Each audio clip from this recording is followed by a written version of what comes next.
they make it to the meeting on time this morning? It's because the battery's charged. Obviously they did. When it recharges, it crashes. It's not on. No, it is.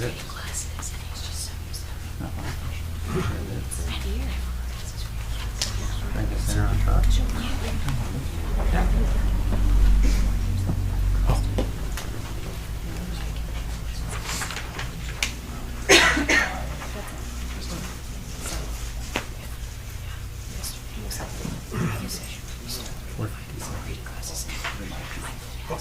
I'll answer.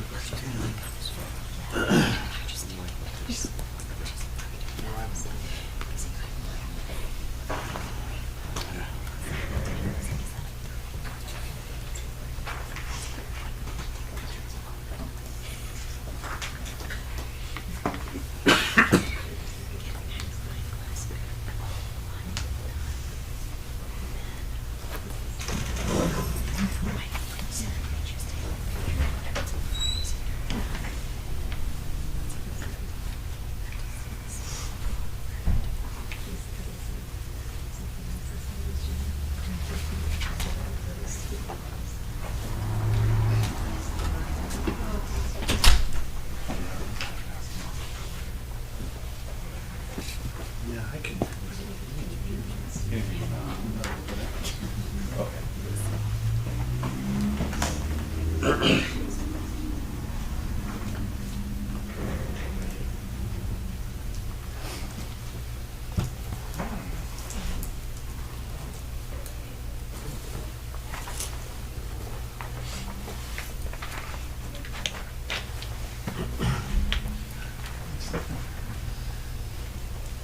As quiet as it is in here. What? As quiet as it is in here.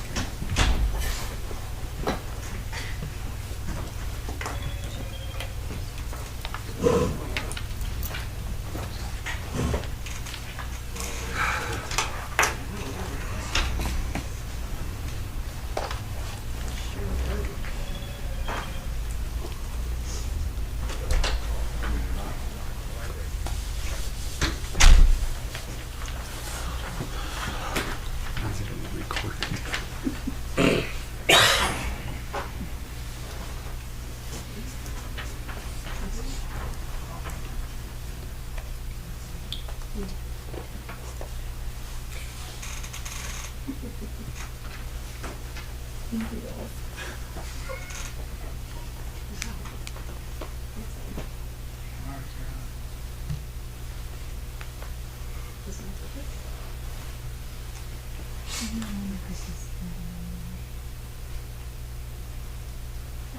It's alright, that's what for you. I know you were opening lights and welcome. Yeah, it's alright. Taking me for the TV. Trying to look at the screen one day. They put the short people in because they don't have to, if they were doing shit.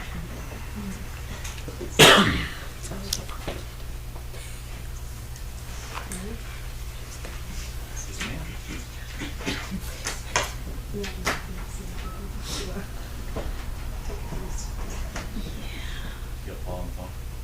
No, I was just gonna call them. We'll call the meeting to order. Tiffany, please take the roll. Councilwoman Garvey. Present. Councilwoman Workla. Present. Councilman Brennan. Present. Councilman Harjo. Present. Mayor Sykes. Present, let the record reflect we do have a quorum for Wednesday, November 12th, 2025. Before we recognize persons in the audience, if council would so, I want to move the executive session since Paul has a finite window from 5 to, I don't know, 5 to 6. But executive session should only take like 15 minutes max. So if council would so let me move that to before we go into recognize the person in the audience.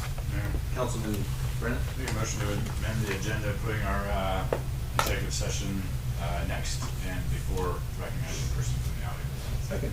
It's been motioned and seconded. Any further discussion? Hearing none, I'll call for the question. Councilman Harjo? Aye. Councilman Orva? Aye. Councilman Brennan? Councilman Harvey? You guys can all stay in here. We're just gonna run into the next one really quick. Thank you.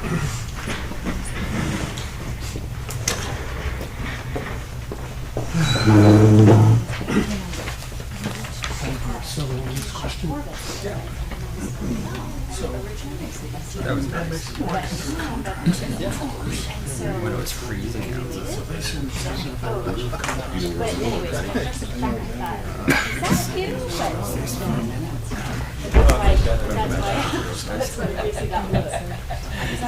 I get to be heavy.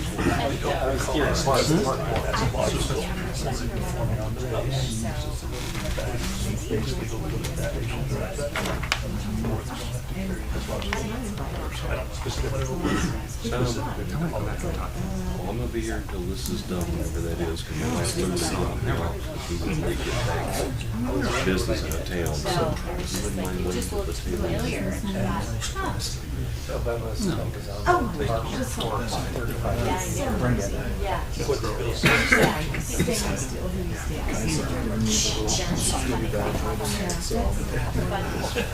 Took it in. Of course, my son saw the candy cane in it. You love that. So it was a big deal.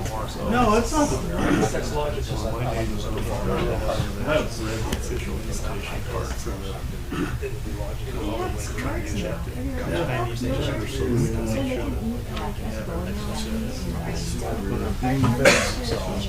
Oh, no, right. Yeah, So that works like well, there used to be different with the this year. Yeah, I think these guys are just like billing Sheriff for actually have a nice something. thing. That's what kind of. So Saturday the 27th, all day there. So we have a number of our folks here that are providing entertainment. I'm into executive session. I just know. Back on. So that's Paul. Yep, go back. Motion. Are you sure? Everybody's smiling, so I guess I can. Oh, you gotta leave again? if they just like church or Oh, wait, hang on. Mayor, I'll make a motion to enter executive session pursuant to Idaho Code 74-2061F. Second. It's been motioned and seconded. Any further discussion? Hearing none, I'll call for the question. Councilwoman Garvey? Aye. Councilman Brennan? Aye. Councilwoman Workla? Aye. Councilman Harjo? Okay. Sorry about that. do over. Get your steps in, that's all. Get it right. Hold me back for a minute. I swear to God. Yeah, sorry. Sail on that one. I don't know where you rewind it to find out. When does baseball start back over? Spring, what's it called? Spring training. I just call it spring practice. I know that's wrong. Pitcher show up February 1st. Is it the first this year? They do just indoor. Oh, they go to Florida. Florida and they go to Arizona. That's right.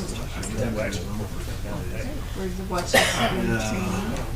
It's so much fun. Like such a more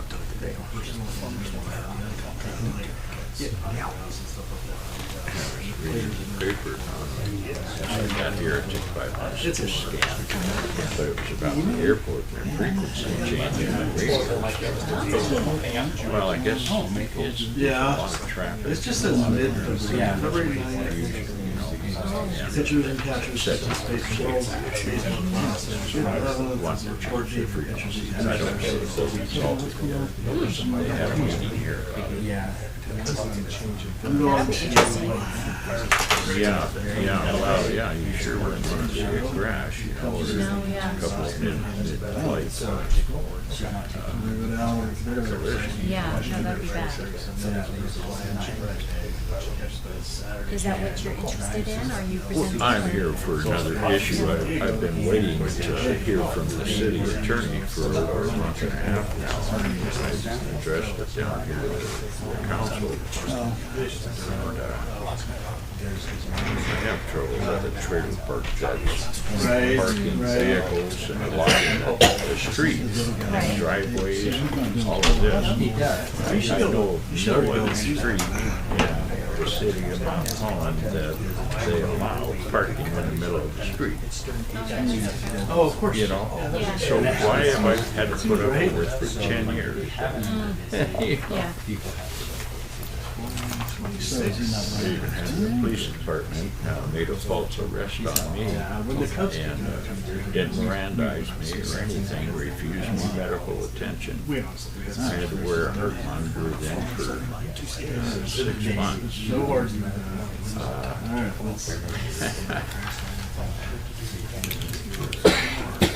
It's just been nuts. That was the other thing I wanted to find out about. I wanted to make sure that that was not on my record, you know, that because it was nothing I did. It was a false police arrest. Oh, okay. And I should have never been fingerprinted or any of that, you know. But it was 2 young kids, you know. I didn't know the way to say it. They were kids, you know. They made up laws trying to, you know, use an excuse why they can't do anything about it. And they say because I had a kid involved. And make the report. I don't know, I normally think it's a responsible thing for any citizen to take a few moments to see if you really need to do this, you know. And in my I don't have a case, dog, it's just,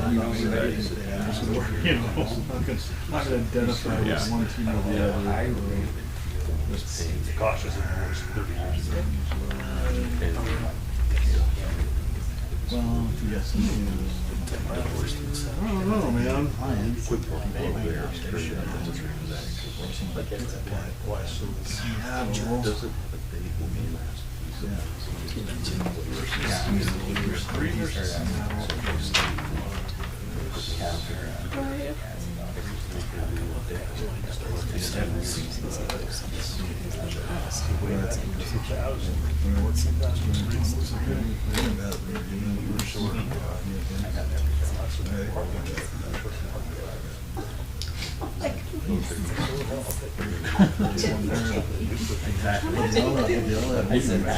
Seattle. Looks like It's like 1990, like John Allen. it's gotta be a good one then. I'm like looking at the names on the back of the jerseys. back and forth. Quickly trying to find something.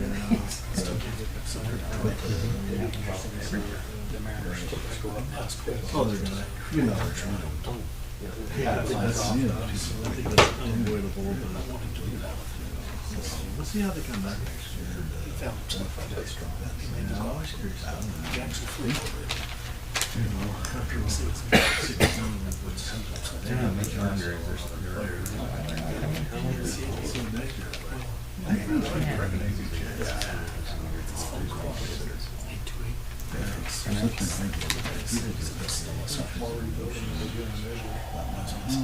it's pretty expensive. It's pretty expensive. She's riding the whole car. Well, I mean, Hot River is like They're doing 345.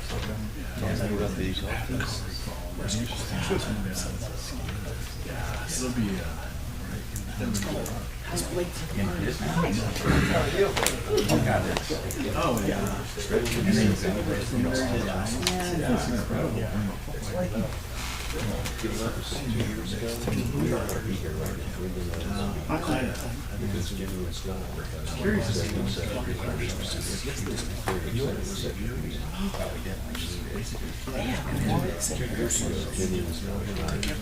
Yeah, I know. Oh, no. You guys are That's pretty cool. That's pretty slick.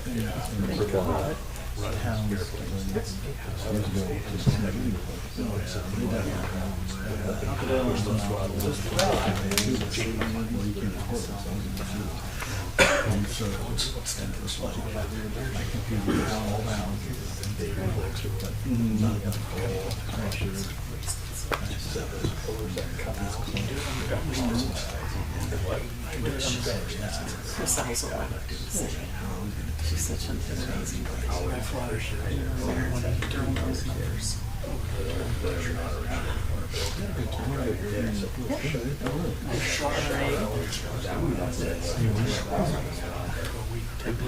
Well, that's a problem. So, what I learned from my football.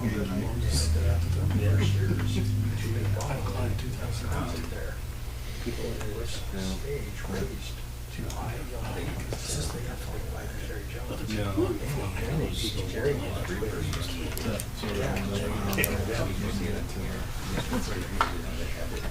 I can't. Oh man, you watched the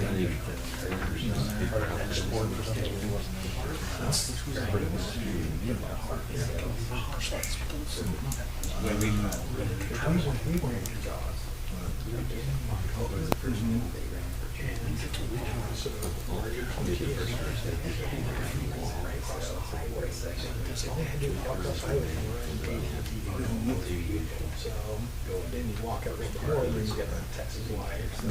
That's why you can say right there. It's where they're still building. And it's silly. It's always there. August. We didn't make it through the first time. We had to go in there. That's why I think it was. That's not that's sure. We get people back in the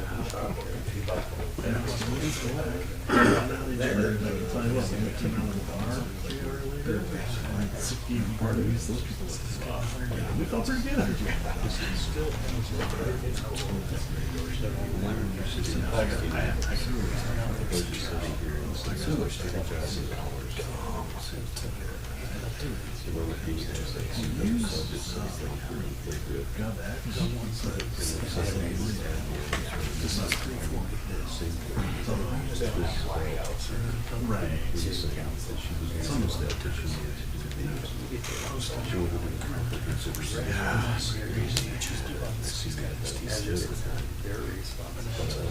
Price tag for that's just under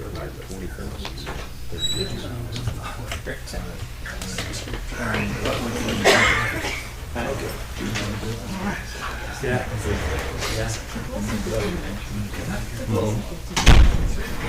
Oh, you are right there. Good here. I didn't know if we were using it. Because we usually strip you.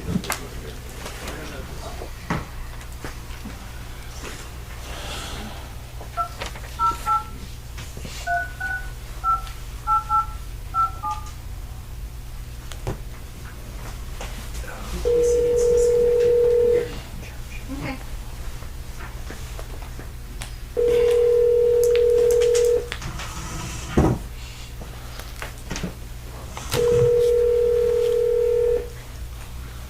Hello?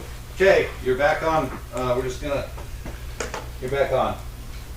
Okay. All right, thank you. So we're gonna have to make it out of the executive session. Motion second. Call the meeting back to order. Councilman Brennan? Tiffany's advice, I will make a motion to exit. Hey, Sam, you motioned in, you have to get out. Executive session. Second. The motion and seconded. Any further discussion? Hearing none, I'll call for the question. Councilman Brennan? Councilwoman Workla? Aye. Councilwoman Garvey? Aye. Councilman Harjo? Aye. All right. We're gonna run down to recognizing persons in the audience. Anybody like to get down, come down, speak? Come on down, sir.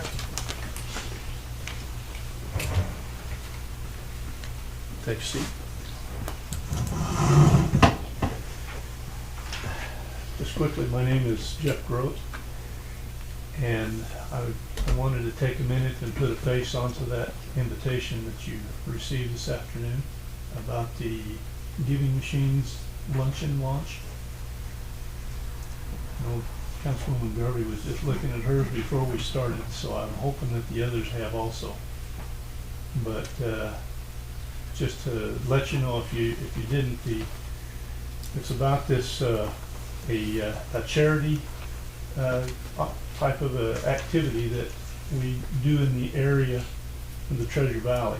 The launch that that invitation goes for is for the time that it will be at the Grove in Boise.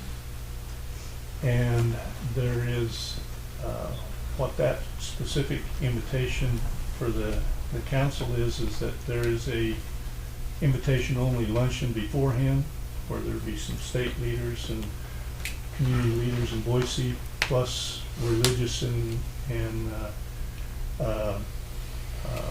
charity leaders, and that'll be there to start before the ribbon cutting and the launch at noon. The significance for it is this is the first time that Mountain Home Community has actually had a hand in conducting this thing. On the 22nd of November is Mountain Home's Day to host the giving machines, and we'll have several folks volunteering. We have a number of folks that are going to be there providing a little bit of entertainment during the day, things like that.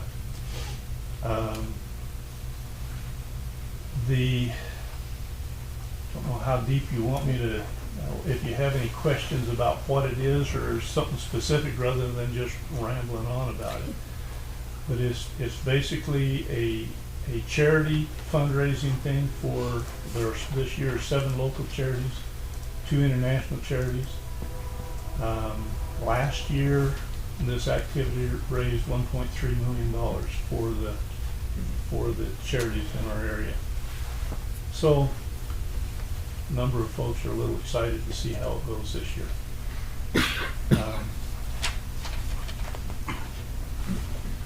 In the invitation, there is a website link that you can look at, gives you a little more detail about all of the background on it.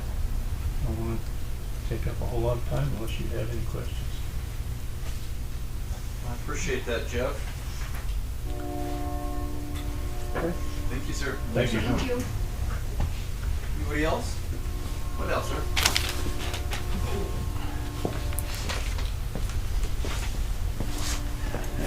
Need a polish. Oh, my name's Cletus Warner. I was here and attended the city council a month and a half, maybe a little longer ago, in addressing that barricade for the end of North 19th East Street. Waiting on the city attorney to let me know or let you guys know what the legality is of that. And I don't see where there's any issue in that. I know of no other street in the city of Mountain Home that allows travel trailers to park and block a through traffic street, whether it be for residential or for main traffic. But yet this has been allowed for 10 years on North 19th East, blocking my driveway, coming out, hooking up a tow vehicle behind. You witnessed that even when you came out to the residence. It just needs to stop. It's very aggravating to ask permission to be able to leave your driveway. So I'm waiting on an answer. What has happened with the city attorney? You want me to engage? Sure. Well, Cletus, can we engage with you after this meeting? Like, literally, are you gonna wait the whole meeting? I'll go out on the sidewalk with them if he wants. Okay. Well, yeah, it's a little rough for me to sit this long. Actually, you know what? I'll allow it this time. Go ahead. Sir, I'll gladly go tell you what's going on outside. Okay, perfect. All right, yeah, because waiting is, I never know. Chris, will you go with? Yeah, I got it too. You're sure? I got it, yeah. He likes me more than you. Well, I guarantee I'll you. happily explain. Okay, I'm going to talk with you then, all right. Yep, absolutely. I'll Perfect. you. Okay, thank you. Thanks, Cletus. Anybody else? All right, we're gonna run down to. Oh, Brendan. As Brenda walks up, So, here's where we're at. you guys received that memo in last packet regarding that address specifically, and staff is still working here. So it hasn't been attended to. Just so you guys are. Brent McCarthy. I just want to chat a little bit about an item tonight, Railroad Park. I want to make sure that we're doing things correctly. And my question would be, has ITE been contacted about this project? Especially since we're looking at a change of venue and how this access is going. We have multiple access on there and making sure that there's permitted access and what the actual permit numbers are. And also who's been signed off on those projects. Has ITE been contacted? Has Wendy Howell signed off on these? Shauna Thompson, these district engineers, where we need to be doing this correctly because again, it's state highway. I'm also concerned about the pedestrian protection system that we're going to need there. Is that another thing that has been signed off by ITE? So I know this is going to be a topic tonight, but I think these are the things that we need to be addressing because again, it's a state highway and we have some liability issues potentially there. So that's all I wanted to bring up tonight. Thank you.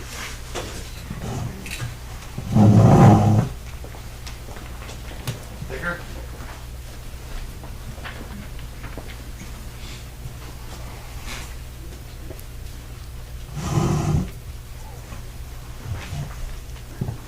Mr. Mayor, members of the council, I'm Decker Sanders, a resident of Mountain Home. Please forgive me, I'm not speaking from prepared remarks tonight. You're getting it off the cuff, so it's going to come maybe a little chaotic. Looking at the agenda tonight, I'm hopeful that when you look at 5, 6, and 7, you might pull those for further discussion. For number 5, you're authorizing a 20-year lease on a piece of property. I think that term may be a little long. You may want to reconsider that. Especially with number 6 when they're asking a sublet. Currently in the documents I've seen provided from your packages, there is no language in either the lease or the authorization of sublease that would prohibit the leasee from charging a higher value to a leasee than what you're charging him. Do you really want someone to be able to make a profit off your facilities? You may wish to discuss that. Number 7, I'm looking forward to hearing the presentation from Clearwater Financial. I've seen the information that's provided in your packages. I'm particularly concerned that this would go through without discussion since they have a heavy emphasis on public input, and yet the very committees most likely to contain common citizens in this city, the Golf Course Advisory Board, the Traffic Safety Board, Parks and Rec Board, are conspicuously currently suspended. Moving on down to the action items for Railroad Park, I cannot tell you the number of times I've had people come up and talk with me about Railroad Park. In my mind now, it's a matter of judgment. It appears you have the finances to do it. Although I will say the agreement I saw for branding has some terms in it I wish I had not seen, and some I wished were there. There's nothing that tells us when the branding starts. There's nothing that says when the last branded item must be placed. Yet it does say every time a branded item is placed in that project, a 15-year clock starts.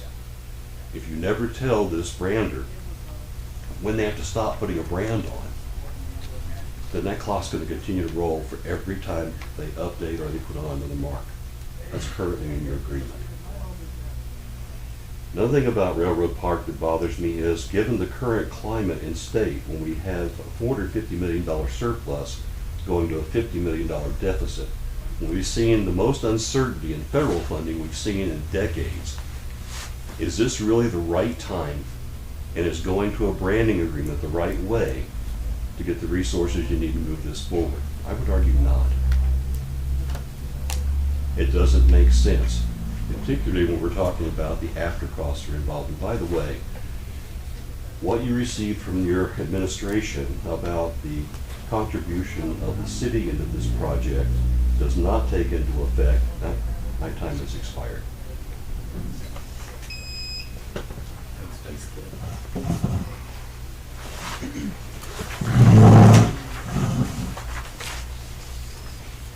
Anybody else? Oh, nice. I'll try. course, you probably know why I'm here, right? Terry Benzica. I'm here tonight, good evening, Mayor and Council, to share my concerns about the proposed increase in the golf fees. The 4.9% increase feels like the city is trying to slip one over on the patrons out there. By keeping the amount under 5%, you don't have to have a public hearing. And to avoid backlash from the public, I bet most of the people who golf out there have no idea that these are going to be raised yet again next year. This was supposed to be the year the course finally made it back into the black. But instead, 2025 has been a challenging year at best of the course. Even with the increased rent and utility payments from birdies, I doubt Desert Canyon will achieve its 2025 revenue budget. There's a big disconnect with the patrons, the city, and the staff. Training and follow-up to ensure all contract terms are being met falls to the city.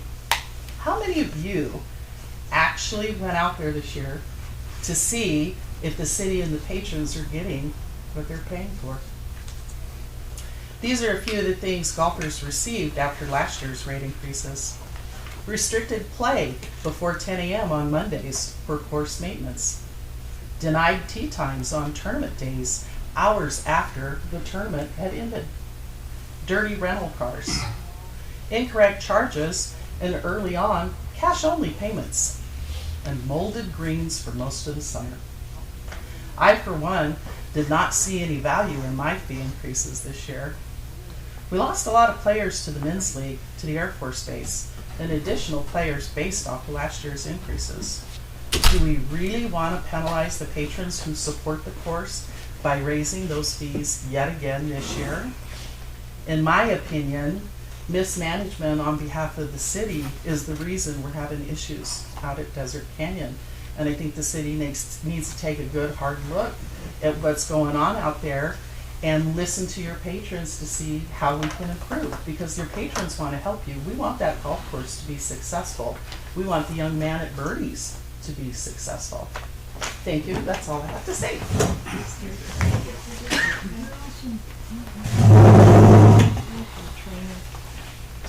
Anybody else? Ted? Ted Thompson. I'd like to address concerns raised by Mr. Sanders about hangar leases. The city doesn't own any hangars for lease, so there's the only way for many airplane owners to have a hangar is to lease one from somebody who owns a hangar. They're very difficult to make any money on. I spent a lot of time looking, and I had some friends working that we hopefully could build some hangars. Very difficult to pencil that out to make money. And I know I've talked to Mr. Fowler because I was very much interested in moving our Civil Air Patrol squadron into his facilities that he's purchased. It would have been a perfect fit for us, but the amount he had to pay for that, our Civil Air Patrol volunteer organization with no support couldn't come up with money to make that financially viable for him. So I am a Aircraft Owners and Pilots Association Airport Support Network volunteer. I can bring to the council some information and perhaps some people to come talk about getting the right mix of the amount of money you make off of leases and affordability for the people who will lease them. So I'm happy to help raise that in any way I can. So, and I will work with Mr. Sanders as well, and talk with him, and hopefully increase everybody's knowledge in this. Thank you. Anybody else? All right, we're gonna run down to conflict of interest declaration. As the council member received two information pertaining to or otherwise had any contact with persons regarding any items on this city council agenda. If so, please set forth nature of contact. Yeah. Councilwoman Wilkland? Received an email from Rod Dudley regarding new business number 2 and Ted Thompson regarding old business number 1, and there's no conflict of interest. Mayor. Councilman Harjo? I'd say. Mayor. Councilwoman Garvey? Mayor. Okay. All right, presentation. We're gonna run down to presentation by Clearwater Financial regarding the master's facility and comprehensive financial planning project. We have a presentation. Can we put it in? Yeah. Right? I also have printouts. They got all the printouts. You're awesome. Thank you. Sharon, how we doing? Good, how are you? Fantastic. Good. Thank you, Mayor and Council. We're excited to be here tonight. While that gets pulled up on. Yeah, I'll introduce myself. I'm Sheridan Sylvester, Municipal Advisor Representative with Clearwater Financial, and I'm here with my colleague Christy Stoll, who's also a Municipal Advisor Representative and a VP at Clearwater. We are here to give a presentation on master facilities and comprehensive financial planning.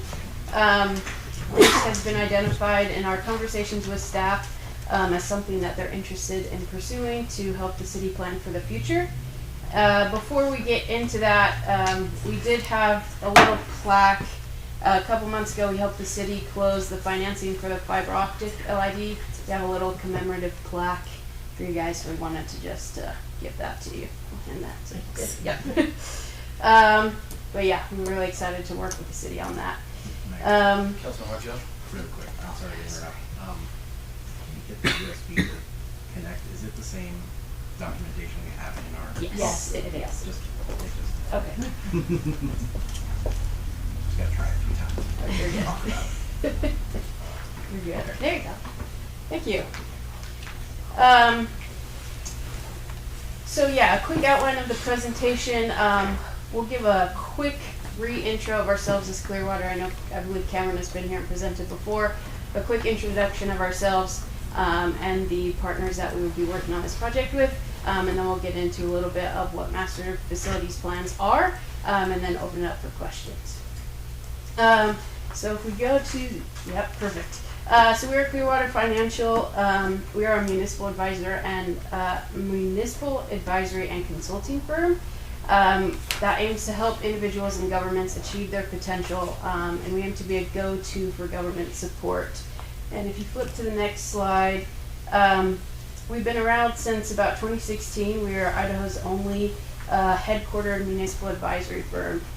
What that means is that we're registered with the Municipal Securities Rulemaking Board, and as a municipal advisory firm, we have a couple. We are a fiduciary to the city, and we have a couple of duties to you. One of those is a duty of loyalty, which means that we have to act in the best interest of our clients, which would be you, the city. And we also have a duty of care, which means that whatever we say we can do, we have to actually be able to do. And we take these duties very seriously and really want to do what's best for the city.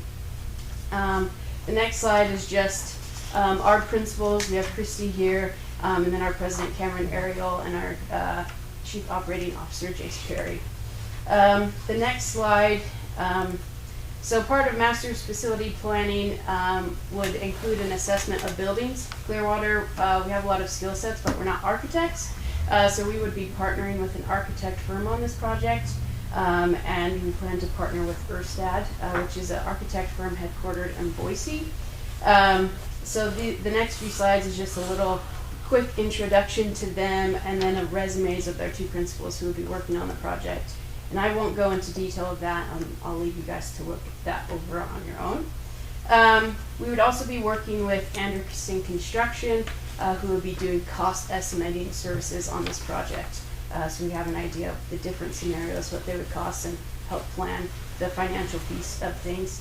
And again, a few resumes from them to help give you a background of their company. And let me, if you don't mind, I'll just interject really quickly, and it will be covered in this. When we involving an architecture firm as well as a cost estimating firm is not obligating you to do anything in the future. It just, as Sheridan has mentioned, we would be evaluating every single building you have to show all of the advantages and disadvantages those buildings have. You would get a detailed report, if you will, on each building. So that's what the architects would do. It's not necessarily saying that they're going to design anything for you. that would be a separate conversation in the future, as well as cost estimating. That comes into once we have some scenarios for you and we look at, potential projects that you want to prioritize. We would then have our cost estimator help us understand a potential cost of today's price. So, just a thank you. And also, I just wanted to say, Ørsted and Anderson would be subcontracted under us, so that would be all wrapped up in the contract that you have to consider for approval later in the agenda. So this next slide is just a view of kind of our comprehensive process. So as I mentioned before, we aim to be a go-to for government support. We want to be able to help our clients get from the planning phase all the way through the completion phase of projects. So you can see there's kind of 4 different sections here. We'll be hanging out in the first quadrant, which is planning, and then we can help guide the city through the next phases if you would like. Again, that's a later discussion, but going through engaging, figuring out how to fund the project, and then getting through construction. And as you can see, we really believe in the importance of public engagement and want that to be an emphasis throughout every phase. But like I said, we'll be hanging out in that first quadrant, which is planning. So the next slide, first off, just kind of why capital improvement and financial plan. There's a few different reasons for this. First of all, it's a good starting point to just kind of assess what facilities the city has and the resources to provide the services that the city provides, and determine where the city's at and where they'd like to be going. It's a good opportunity to help create awareness and educate the public on what the city does and the resources they have as well. And it's an opportunity to forecast, to look into the future. How much is the city's population going to grow? How is that going to change the demand for services and the resources that they need? And this is an opportunity to plan for that future. And then we also include a comprehensive financial plan with our master facilities plan. So how to actually fund the projects that are identified in the plan. The next slide kind of just adds to the previous some of the benefits of a facilities plan. So like I mentioned, it helps the city have a long-term outlook. So they can really be projecting, planning into the future, and consciously prepare for the future. It allows the city to help evaluate risks and how to mitigate those risks, and really just kind of helps the city look at the big picture and have a vision for the future. It also will provide some evaluation tools and decision-making tools. So part of what will be provided will again assess the buildings. If there are issues with electrical or accessibility issues with any of your buildings, we'll provide that information in detailed breakouts. We'll provide a demographic report, various data points like that will provide a lot of information to the city to, again, help make decisions as they move forward. And then it also offers an opportunity, again, to engage with the public and communicate with them and where the city's at and where they're hoping to go.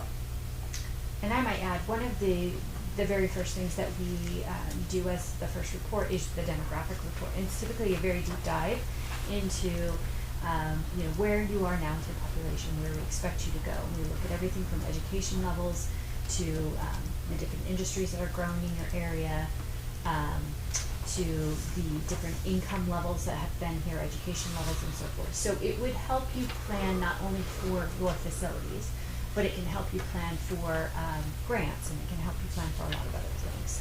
It's a really useful document. It's a meaty document. And then on some of the things that come out of this process as a whole, as Sheridan was saying, is sometimes things come up that you may or may not be aware of. You might have a situation where maybe one of your pieces of land doesn't meet FEMA. We have that with several clients where they want to remodel something, and so then we do the analysis on what are those mitigation things that you need to consider and so forth. So there's a lot of things that you don't know going in, or we don't know necessarily going in, but would be outputs during the process. Thank you, Christy. Mm-hmm.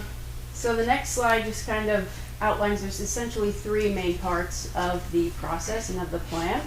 The first is the facility plan, so assessing the facilities and planning for short-term and long-term needs. The second would be the financial plan, so again, how do you actually make these projects happen? How do you fund them? And then the third and most important that runs throughout the whole process is the public engagement piece. Communicating with the public, getting their input, making sure that they understand the plan, the needs of the city, and support that. I was just going to say, during that process, which we'll come back to in a little bit, is a citizens committee. We typically recommend that we bring together a group of folks that would be involved in this process, as well as we do several stakeholder interviews, typically 12 to 14, depending on what the city wants to do. But that is also important, in addition to press releases and social and that sort of thing. So the next few slides are just kind of going into the details of what this process looks like, how it works. We kind of start high level and then we'll get into a bit more detailed. High level, we kind of have 5 phases that we'll go through for the process. Initiate, analyze, build, recommend, and implement. And again, I'll kind of go through a bit more what each of those phases entails as we go on. But essentially, the next slide is a little bit more detail into that, but still pretty high level. We'll essentially identify and inventory the city's assets, the needs. We'll prioritize projects, forecast into the future, and then create the plan and have updates as we go along. Perfect. Whoever's on the slide's doing great. So this slide has a little Gantt chart of what the project would look like and the breakout of the phases. We anticipate this project taking about 14 months. Of course, that timeline can vary, but that is what we're anticipating as of right now. And you'll see there's a little bit of a breakdown of tasks under each phase. So again, these are pretty high level, but you can get an idea of what will happen. So initiation, we'll get project logistics done. What's the communication plan? Who's on the project team? What's the timeline? We'll do campus tours, so we'll go visit all of the sites and really start gathering data, reviewing the documentation and what the city kind of has and has done previously. During the analysis phase, we'll continue collecting data and we'll start to assess. So we'll do interviews, like Christy said. We'll do stakeholder interviews, both internal stakeholders, so department heads, and external stakeholders. We'll put together a citizens committee and they'll meet several times throughout the process. We'll start analyzing the sites and going through the information we learned on the campus tours, and then we'll do the demographics report that Christy talked about as well. The build phase is when we start to look at kind of space allocation. We'll look at different scenarios if you were to do, you know, this kind of project or this kind of project, and the pros and cons of all of that. And we'll start prioritizing the different projects.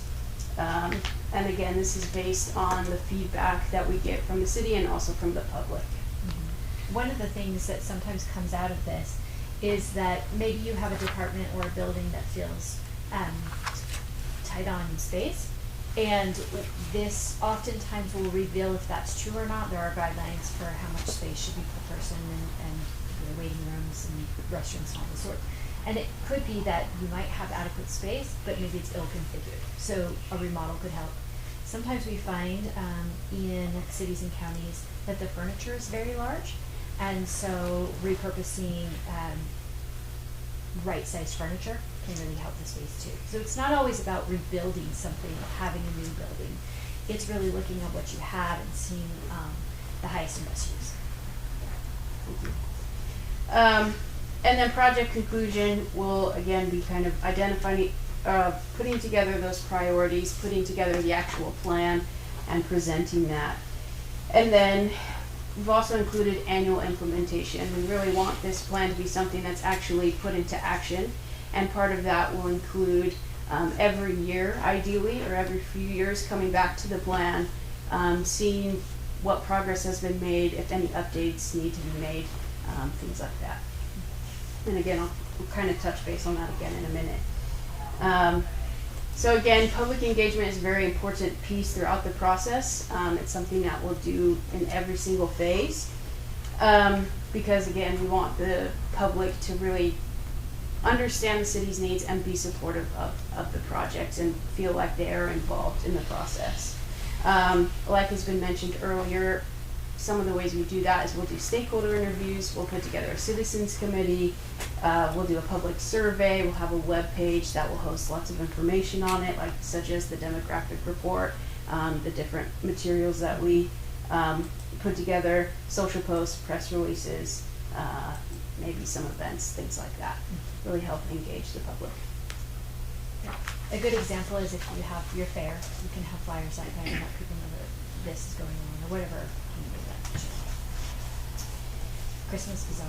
Yeah. Slide 20 is just outlining the main stakeholders, the main players in the project and in the process. So you'll have a plan, directors, kind of an internal city team member who can help lead the project on the city's end, attending our meetings, etc.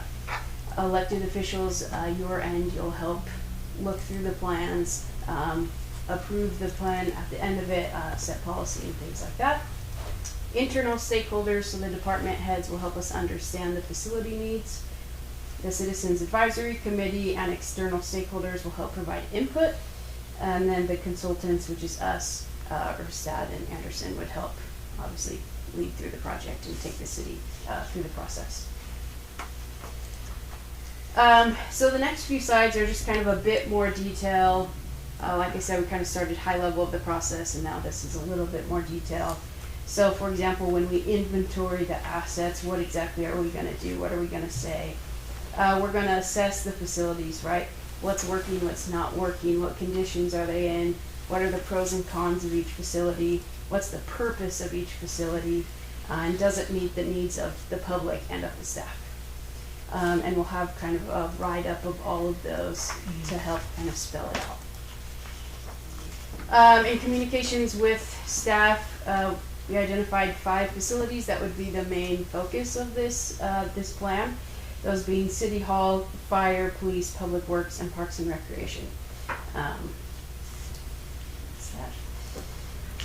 And then slide 23 is just some of the criteria we consider when, after we do all the assessments, kind of identify some projects and scenarios, then how do we prioritize those and rank those? And these are some of the criteria we consider when helping the city prioritize. For example, highest priority would be things that are legally required, they improve public safety, they reduce expenses, and they benefit the majority of residents. You have that all the way down to the lowest priority for things where maybe the demand for services is declining, or it's a nice to have thing, but not necessarily essential or not necessarily really wanted by the public. And then what we consider to be one of the most important parts of this process is the financial plan aspect of it. So we want this plan to be implementable, and a big part of that is funding the projects, the identified projects. So we would assess the city's kind of financial situation and the different funding mechanisms that the city could use to help fund the projects. And additionally, we do forecast out for costs at today, then we forecast out if you wait 5 years, if you wait 10 years, just show you what the inflationary costs are, because there is a cost of doing nothing. And so just so you're informed, and you can think about that. Yeah. And the facilities plan as well, it's not like we need to do all these projects right now, right? It will timeline out in the next 5 years, maybe work on this, 5 to 10 years, work on this, things like that. And of course that can change and evolve as things progress, but that will kind of be mapped out as a guide. And then this last slide, 25, is just kind of a summary of what would be included in kind of each project in the plan. So we describe the project, the existing condition of the facility, kind of where we're at right now, the goals and benefits of the project, again the timeline, and then funding mechanisms. And then wrapping up, we would get approval of the plan and finalize. And then, like I mentioned earlier, we want it to be implementable. So part of that includes regular updates, right? There's no point of going through a planning process if you just never look at it again. So we want it to be a plan that every year or regularly the city will go back to look at to, again, see what progress has been made, if there have been any changes in the community that need to be considered, and what updates need to be made to the plan as well. And this is in line with the Government Financial Officers Association best practice of reviewing plans each year as things evolve. And then a few notes just on best practice. So again, planning is important, and being strategic in that planning, looking into the future, developing a financial plan along with that to make sure that the plan is implementable, and then looking at those different aspects, capital improvement, facilities, and then budgeting. And then this second to last slide is just a summary. So essentially 3 areas. We're going to assess and analyze the facilities, we're going to engage the public, and we're going to come up with a plan that we can execute. Anything else? All right. That's our presentation. If you guys have any questions, we'd be happy to answer them. Mayor? Councilman Garvey? Quick question. In all of this planning, will there be any identification of where these possible new facilities might go? Are there going to be land identification, area? That can certainly be part of it. Every plan like this is uniquely different depending on who the client is. So if that is something that you need help with identifying, if you know for sure, hey, we need an extra building, whatever that might be for, or the current location of this building doesn't work, that can be part of the discussion. And that we can also include your citizens committee on that as well. If anybody has any idea, we can help you crunch numbers as to acquiring the land and what that looks like cost-wise and so forth. Mayor? Councilman Garvey? It's not up to me to decide if that's needed in this presentation. It was just a question. I think it's a very important question because we just don't have a lot of possibilities in Mountain Home. So I don't know, Tiffany, Curtis, maybe it is something that we should have in this plan, because we could have this great master plan of all these buildings and improvements, but if we don't have anywhere to put them, then we're still left with no implementation. So. Go ahead, Tiff. Just to kind of dialogue a little bit, Councilwoman Garvey, that's exactly the purpose that the intention of thus far with Clearwater is to move in that direction. Like, do we need one large building? Do we need several off buildings? How do we get collectively from us, the governing body, the employee staff, and the public find the direction that's right? Like obtaining the real estate, how many facilities do we need? Like that's what we need. And not only that, I think the data on what we currently occupy is viable too, because like what was suggested is maybe it's not configured properly in some of our locations. And those will work. You know, like, so I think there's a lot to come of it than kind of what we've already thrown around, I guess, in previous discussions, if that makes sense. Councilwoman Bordeaux? So this is coming back up, I see on, actually no, It's on consent. we have to. Okay, so a question should be now maybe, huh? I guess what's your question? So we got our packet. In our packet, it didn't have addendum number 1. That now sitting down at city council, Yeah. I've seen it for the first time. Okay. And so I'm all about numbers, right? And so it says here that it's gonna cost, Have the number on the exhibit at the very back page. that This had that. first page wasn't there. The but first page this wasn't stuff, there. That's what and I'm talking the about, number at this the page. end. But the number, the It's at the value end. was at the very end of the exhibit document. the 100, Correct. 19, but then did it also say if approved by November 30th, 25? Yeah. So what's the price after that? And that would be in discussions with the city by Yeah, yeah. For a while. Yes, I mean, certainly if, I wouldn't necessarily say, we've got I would say it's probably the same price. That number was the same with when it was previously drafted with an October 31st date. Yes. However, it will be treated no different than the Keller and Associates task orders, where it's a pay-as-you-go, not to exceed that number. That's true. So currently what is allocated in the budget administratively was $41,000 in this fiscal year, in just admin. And that is what would be allocated this budget cycle into this project, or this study. Councilwoman Darby? So if I understand you correctly, what I'm hearing you say is we don't have this whole entire 119 budgeted. It's a pay-as-you-go, we currently have $41,000. But we're signing a contract that says we're going to spend $119,000. So are we, okay, so are we binding a future council to approve this contract that was signed that we don't have the money for, that's not been budgeted for the next fiscal budget? Potentially. Yeah. However, No, it's not budgeted. yeah, if it's not budgeted and Then we break a contract with Clearwater that we're signing. But your contract has a non-appropriation clause in it, right? Like all of our contracts should have. I don't see anything in here that says that.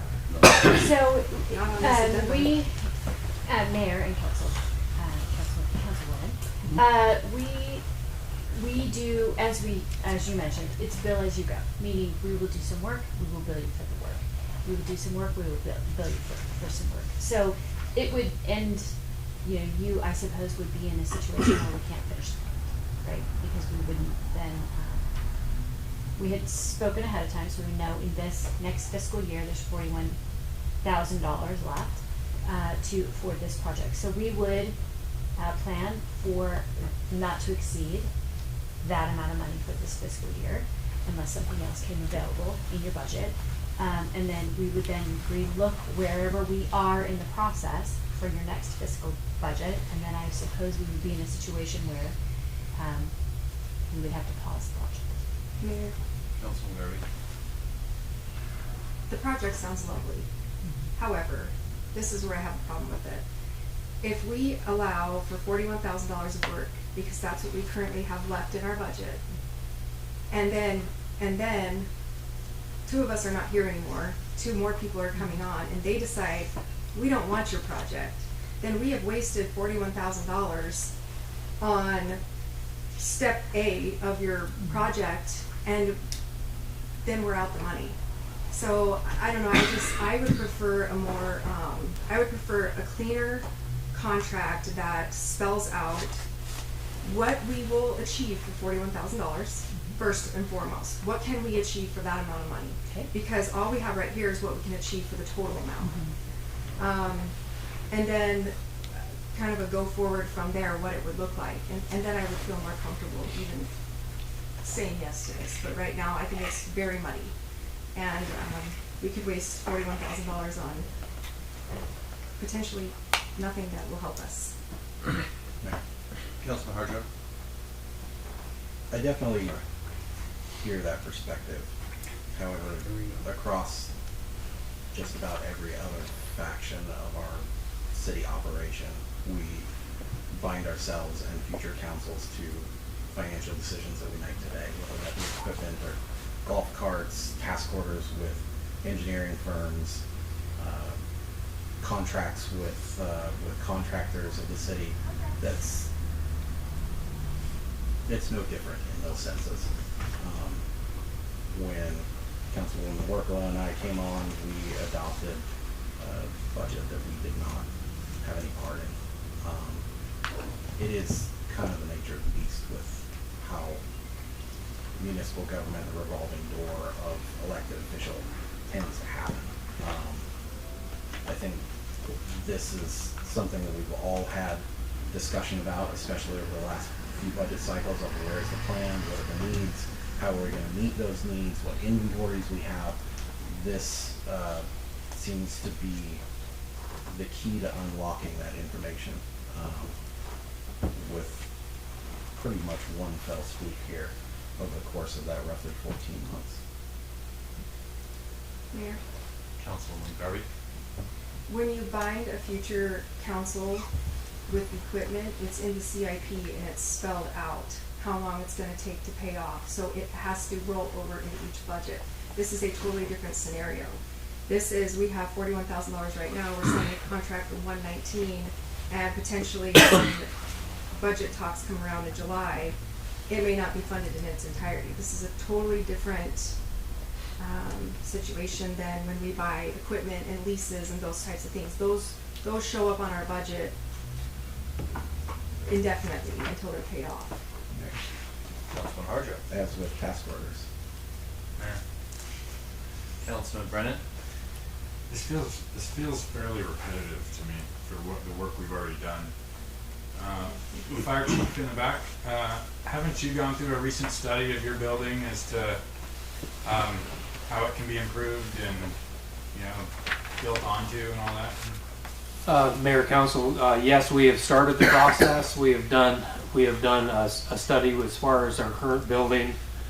We have not reached out in terms of where we can build or not build, and we looked at both phases in terms of going out, or we looked at going up. And we don't have the firm readings back from our findings. It has to be looked at by an engineer whether or not the going up would be the course of that action. So that's where we're at with our current building. But we have been working on future growth for the fire department, so we've had a lot of conversations about that. Okay. Did that answer your question? Yeah, thank you. Okay. Didn't we engage a professional about how much expected growth the city is going to have? It fell way short, I think. That was, And and Westcott. For your impact fees. Yeah.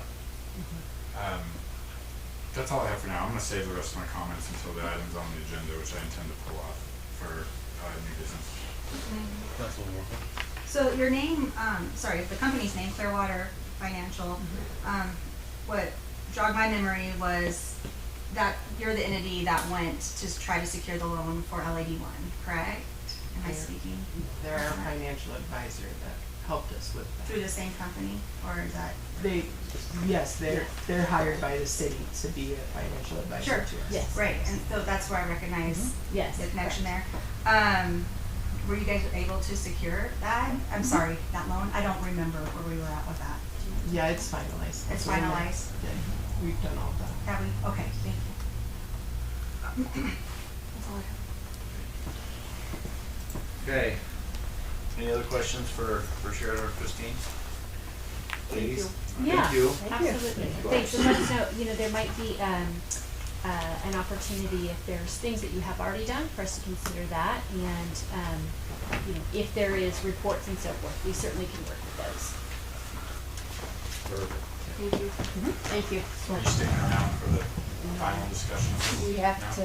We have another council meeting to be at, but we certainly could probably dive into if there's questions. Just curious. Yeah. Do you know about what time that may be?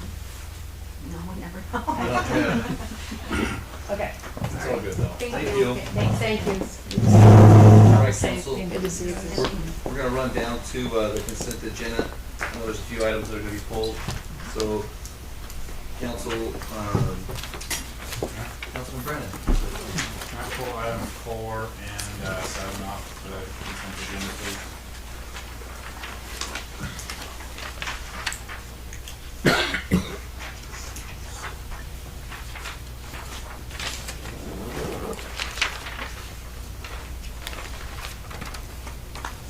Mayor, Councilman Hartshorn?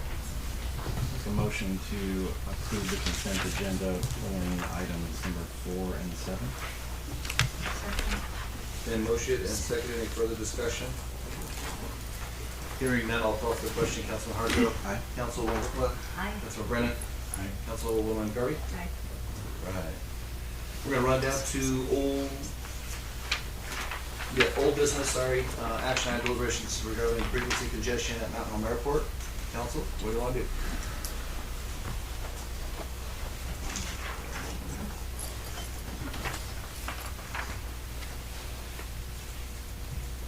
Mayor? Councilwoman Garvey?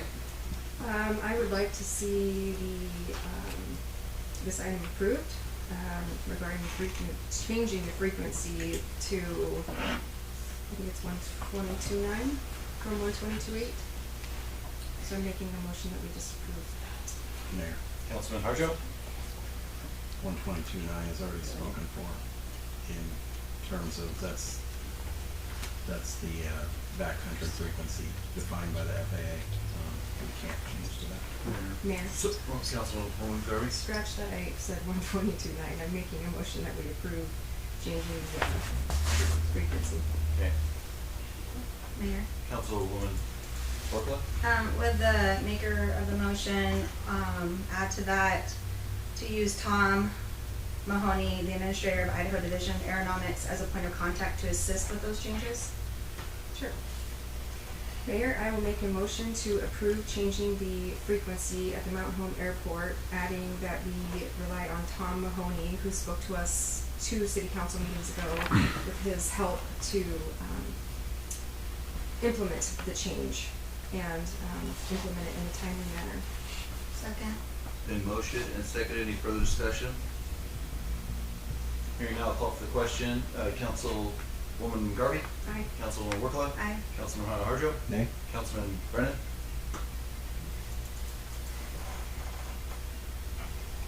I'm gonna put in my 2 cents really quick, if you don't mind.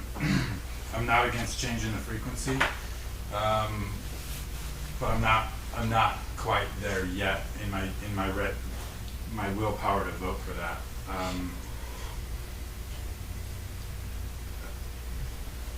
Yes, we've had time, but not that I need more time, but I think maybe the first step may be more of like the weather station. So I'm not against the motion, but I'm not gonna vote for it today. I'm gonna vote nay. Mayor votes nay.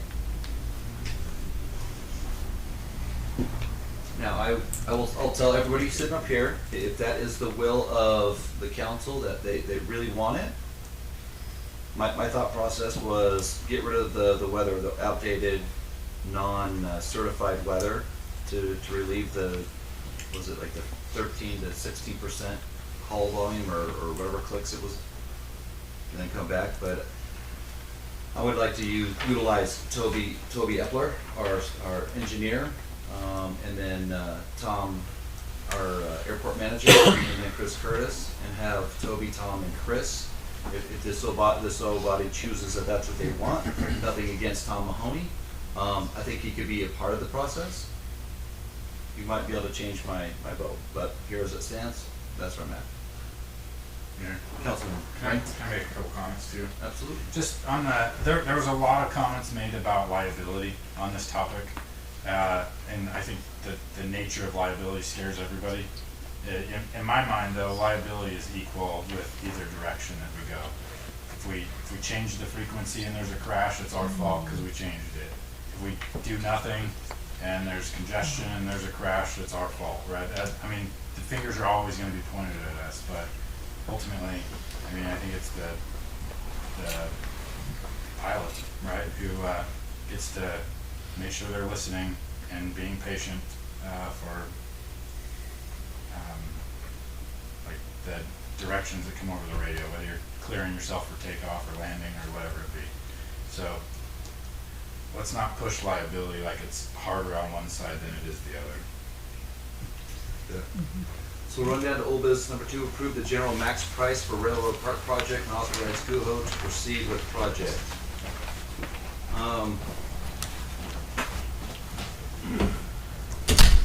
Council-elect Sanders actually brought up a pretty good point. I didn't think about the time clock branding, but I think after discussion, or a couple of discussions, that the Railroad Park project, I would assume, and correct me if I'm wrong, Tiffany, that time bank would start once the project was completed, right?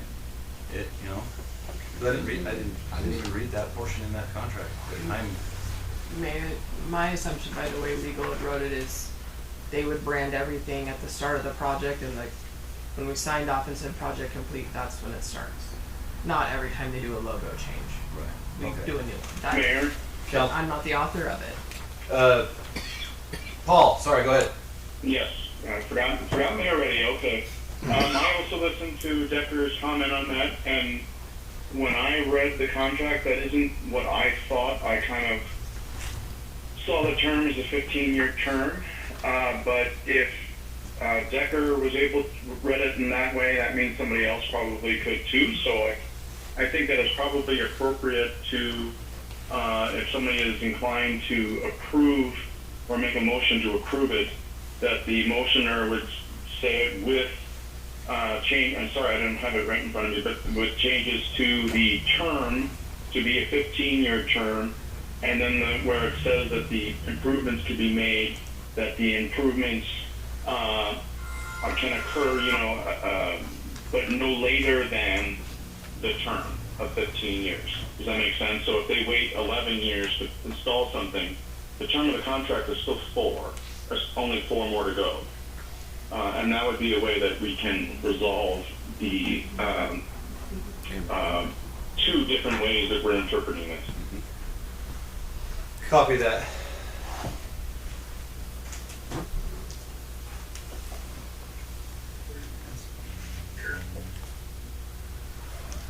Council, Councilman Brennan. Just as a matter of order of business, could we move the contract authorization below the deliberation decision for the proposed donation and branding agreement? Paul, did you hear that? Can we move the item number 2 in old business and put it under Yes, you can. business number 2? So is that a motion, Council? Yeah, just it makes it. When I was reading it, it didn't flow right to me either. So, yeah, just do a motion to amend the agenda. This is not a material change to the agenda. You're just literally flipping items because it makes more logical sense. Councilman Brennan. I'll make a motion to move old business item number 2 to right below new business number 2. Second. It's been motioned and seconded. Any further discussion? Hearing none, I'll call for the question. Councilman Garvey? Aye. Councilman Brennan? Aye. Councilman Workman? Aye. Councilman Harjo? Aye. Okay. All right, well, we'll get out of that one and we'll go right to new business items removed from the consent agenda. Councilman Brennan, item number 4. Chris, could you help us understand the reasons for these changes? So, Mayor, Council, the 2 significant changes on here, the first change that we did was to the fiber connection installation fee, and this is for people that are outside of the LIDs that want to connect to the fiber. We didn't change the $3,600 fee, but we reduced the $36 per foot past the first 100 foot down to 20, and that's just based on the cost that it's been costing us to do it. So we lowered the price down to make it more affordable and match more what we're actually spending per foot. The other one, the more significant one, in the original resolution, we had a separate fee for residential and commercial. It doesn't make sense to charge separate fees for residential and commercial when they all get the same service. So we wanted to create one fee for both. And then per the directions in the resolution, we're supposed to look at this annually and make sure that it's adjusted for inflation. We haven't done that until this point. It's the first time we've looked at that. And the cost increase, which I understand is significant, is based on facts like the concrete boxes that we use when we're installing the conduit. They used to be $300 in 2020, now they're $1,000.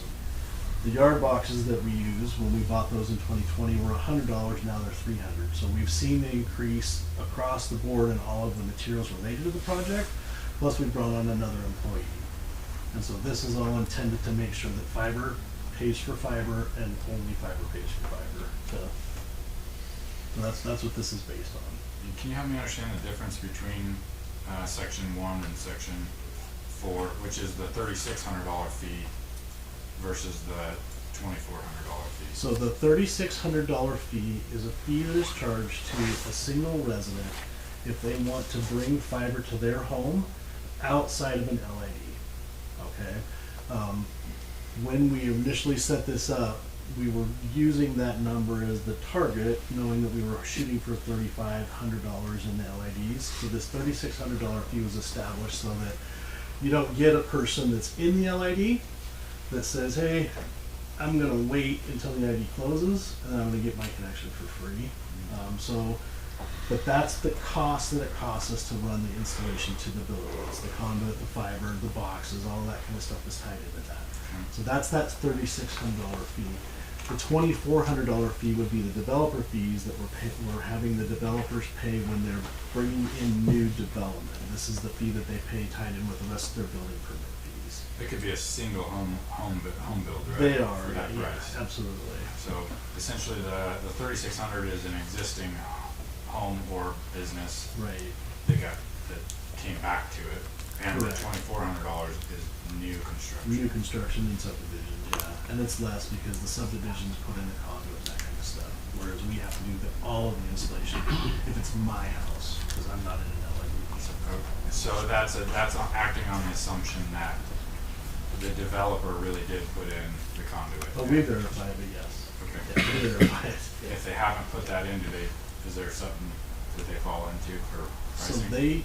sorry Tiff, I see you raising your hand, but all the developers, Corey Barton, Hubble, whoever it is, they can't actually final plat until we verify they have conduit. So that's never gonna happen. Okay. We verify it, we confirm it. I'm working on bringing a new ordinance to the council that will give some more teeth to that piece of the puzzle as well, because we have some shortfalls we need to address. Okay. So what about outside the big developers? Just one person putting in a The- building permit for their home? Councilman Brennan, number 4 specifically says developer fee with a development agreement. There's a developer. So they have to have the agreement or they don't qualify. Yeah. So a new home construction would not qualify because they don't have a development agreement, a Okay. single dwelling. Okay. Does that make sense? Yes. So they would fall into one. Okay. Thank you. You're welcome. So that $2,400 is not a high hope.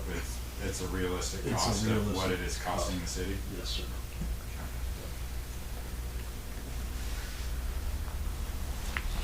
Are we pricing ourselves out of people's joint? Heavens no. No.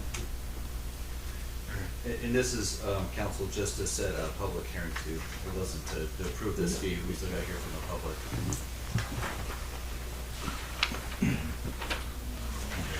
Good. Council, any other questions? Councilman Brennan? Make a motion to set a public hearing for December 9th, 2025 to clarify and increase the developer fee. Second. It's been motioned and seconded. Any further discussion?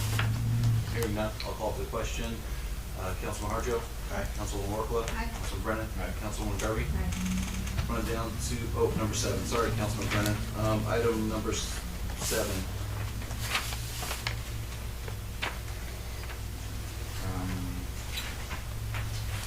Process change. I've been a huge advocate, I think Tiffany would say, of a facilities plan, knowing that we're bursting at the seams here. And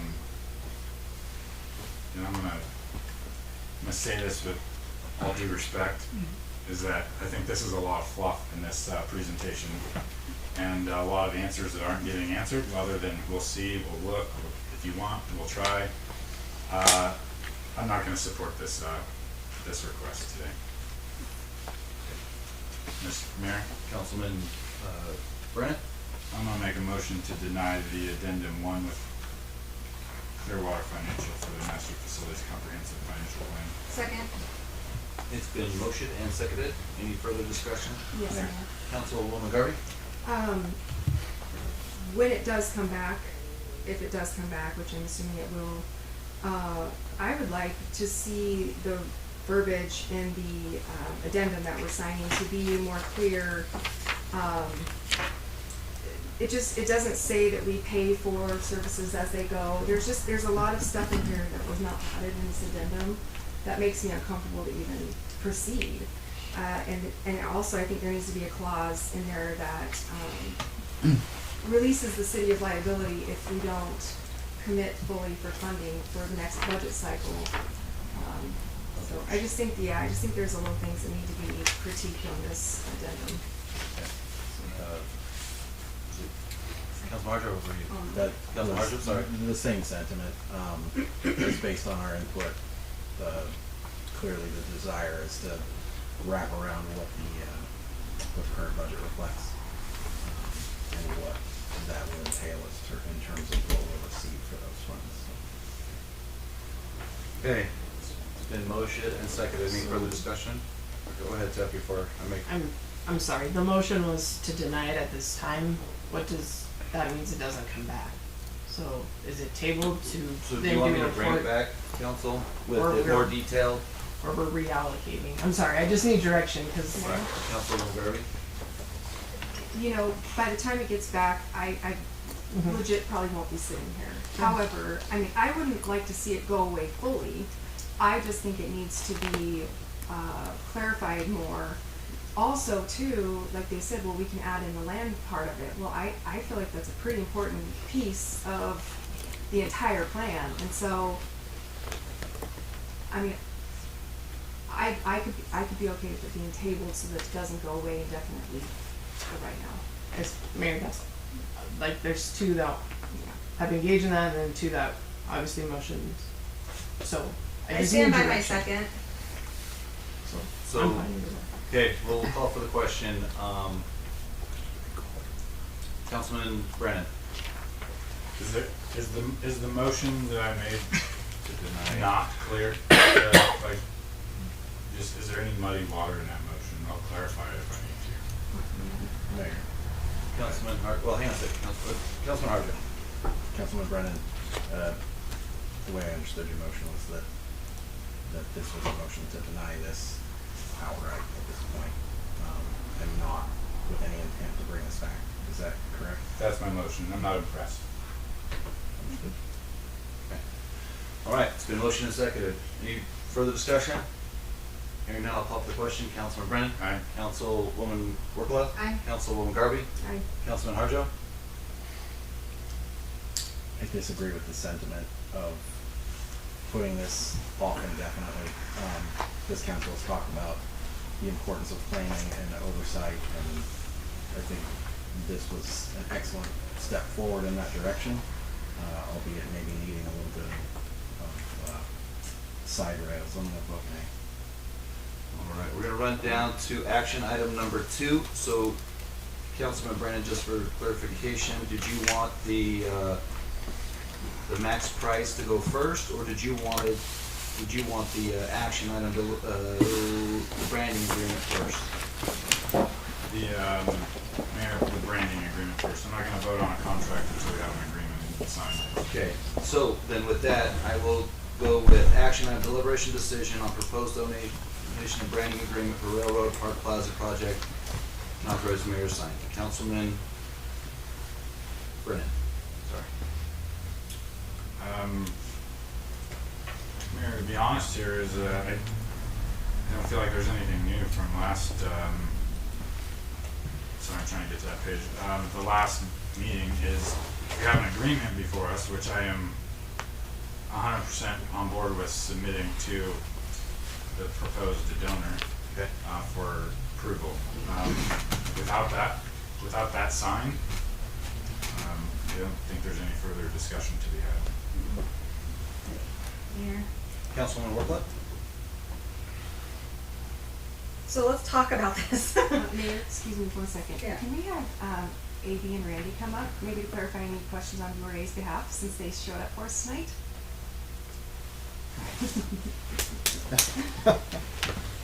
Can we please? I was doing rock, scissors, paper to see who would go up there. No, well, She asked both of us. I said both of you guys. Good evening. Fine gentlemen. So really quick, Mayor, council. Good evening, guys. Good evening. I appreciate you making it in today. Councilwoman Workla? Hi. Hi. So I went back to your presentation on April 9th, 2024, and I wrote down verbatim everything you said. I had my quotations. I presented that, I think it was it 2 meetings ago? And so I can recap it again, I guess, really quick, so refresh your memory. One question. Yes. April of 24, April 9th, 2024 meeting. Refresh my memory. Okay. It's a long time ago. Yes. So, 634,000 budget annually on a tax increment revenue. This is the number that you got from the county assessor. Portion of the tax revenues that are diverted to the URA per Title 50, Chapter 29. There's 634,000 revenue stream that is from the Marathon Cheese. Admin costs annually 95,000. Net that out, and each year there is a positive cash flow of 538,000. You said the URA district by law must disband by 2031. So with 6 years of revenue from 25 to 31, if the URA doesn't commit to any other projects, if Marathon Cheese stays in Mountain Home, if Marathon Cheese pays their taxes, URA will generate another 3.2 million of cash in the bank.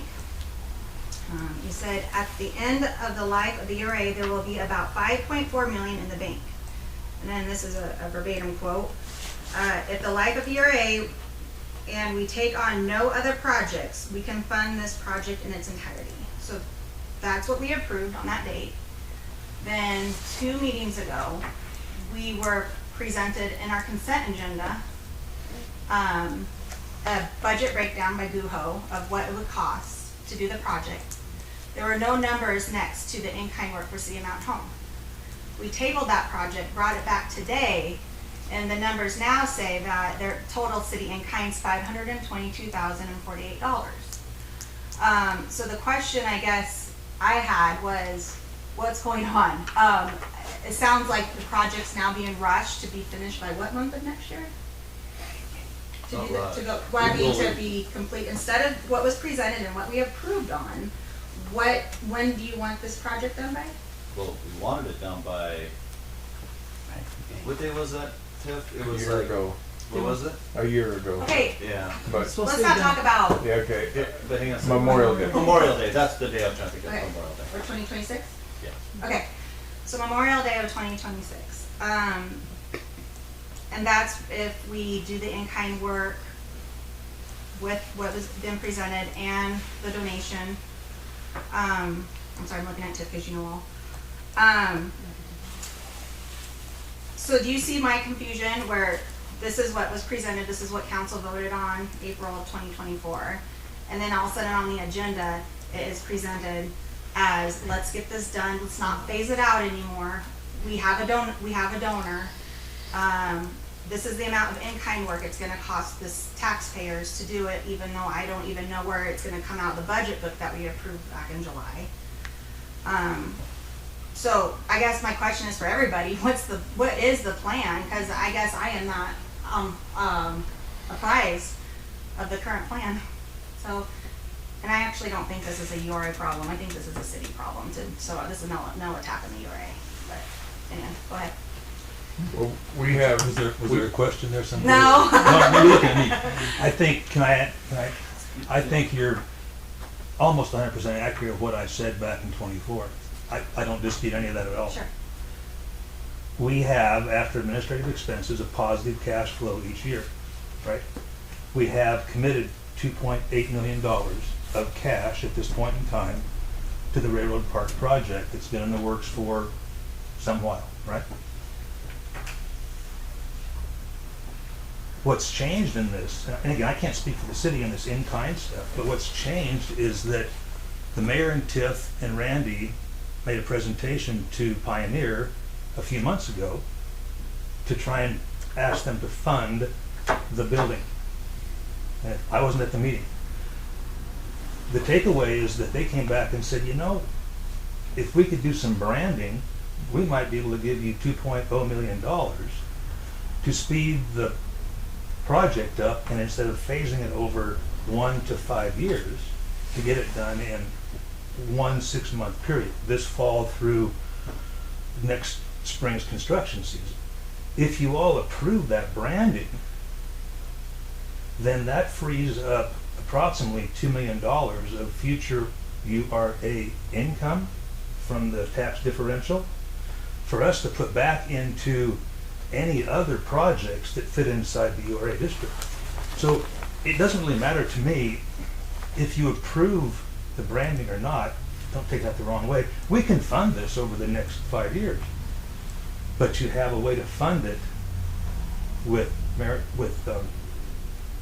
Pioneer's donation and our 2.8 million, and get this done quickly, and have $2 million more for us to spend on different projects. I can't speak to the in-kind stuff. That's nothing to do with No, who 100%. you are. Councilwoman? Yeah, so what this is bringing us, current, right? Bringing the council current on what the new plan was, because that was not what I thought the plan was. I thought it was gonna be a phased out approach. When I look at the schematics of the branding, I don't like it. Honestly, council, this is where I stand. I'm not gonna beat around the bush. I'm not gonna go for the donation at all. I'm gonna go for what was generated from the URA, what's going to be able to be paid for only by the URA, what we have voted on, phase it out with the next 5 years, and 5 or 6 years, and just like, I use this example, I guess elementary example, was I don't tear down my house and I just build it back up from scratch, right? I do home improvements with every tax return I get, right? I will home improve my bathroom, my backyard, whatever. And that's how I would look at this park. Phase it out, put in an improvement every year. It would look like the city's constantly improving itself every year, instead of taking on, because when I heard a donation, like, something comes with a donation. There's always a catch. And when I saw the image of what's going to be donated, turning the Mountain Home green sign all blue, man, you look from a satellite view and you'd probably see it from across the world. It's got blue on it, everything's blue. Peas being stamped into the whole back wall, peas being put everywhere. It's going to now be called the Pioneer Depot. So yeah, I don't beat around the bush. I'm flat out no for the branding, no for the donation, keep going on with the URA in a phased approach. Mayor? Councilwoman Garvey? Okay. So I will respectfully disagree. When somebody's going to give you $2 million, you take $2 million. My problem is not with the donors, it's not with the URA. Again, I 100%, this is a city issue, it's not a URA issue. My problem is the numbers don't jive, and that's where I'm coming in with this. Again, this is nothing to do with the two of you, other than, and I'll get there. So if we have $2.8 million from the URA, we have $2 million from Pioneer Federal, the project total cost is 4.9. That leaves us with a shortfall of approximately $147,000. Somewhere still we have to come up, whether it's from the URA, we have to come up with $147,000 to even finish this project in this time frame. So that needs to be worked out, first of all, because we don't have enough money. So back to the URA now. Can the URA help us? The 5.2 million was the phased. No, it's 4.9 million. If you do max price, Mayor, sorry. Go ahead. Yep. It's 5.2 million if you do it in a phased approach. That's if prices don't go up. But in the max price, which is what we're proposing, it's 4.9 million. That's what it, Mayor? Go ahead. And then the 2.8, so we had the first phase trying to get enough stuff to get to a certain point with the in-kind work from the city, we could get phase 1 done with our 2.8. So with the in-kind work, we have more than enough money with the 2 million to complete it without another 147. Mayor? Councilwoman Garvey? So, not from what I'm reading. The project is $4.9 million. If the city didn't do the in-kind work of $522,000, then the project is over and up towards $5 million. So, okay, again, back to, there's a shortfall. Okay, let me finish on where I'm going with this.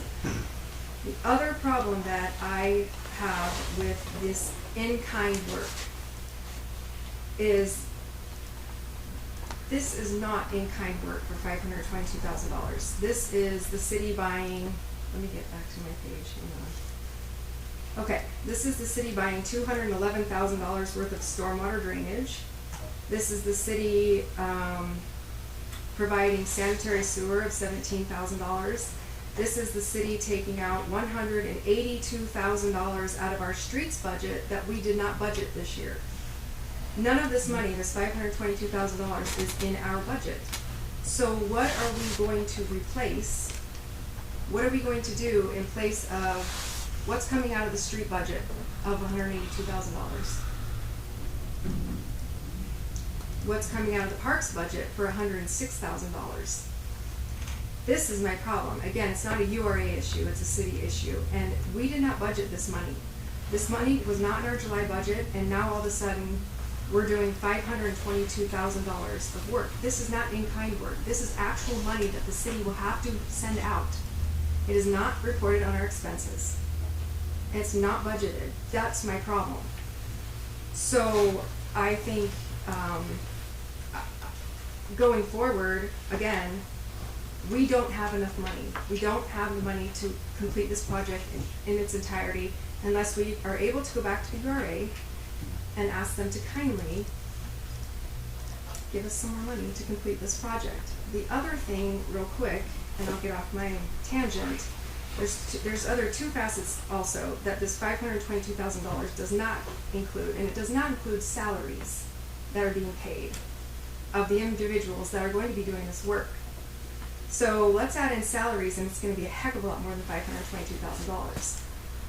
The other thing is we're taking this money out of water and wastewater, which are enterprise fees, and every year we ask for a 5% increase. Why are the taxpayers having to foot this $522,000 for a park that we have a URA that's saying we'll fund it completely? It's just, it's not making sense to me. So those are my, I don't know, questions, concerns, thoughts. The project's great, let's get it done, but we have some more working out to do.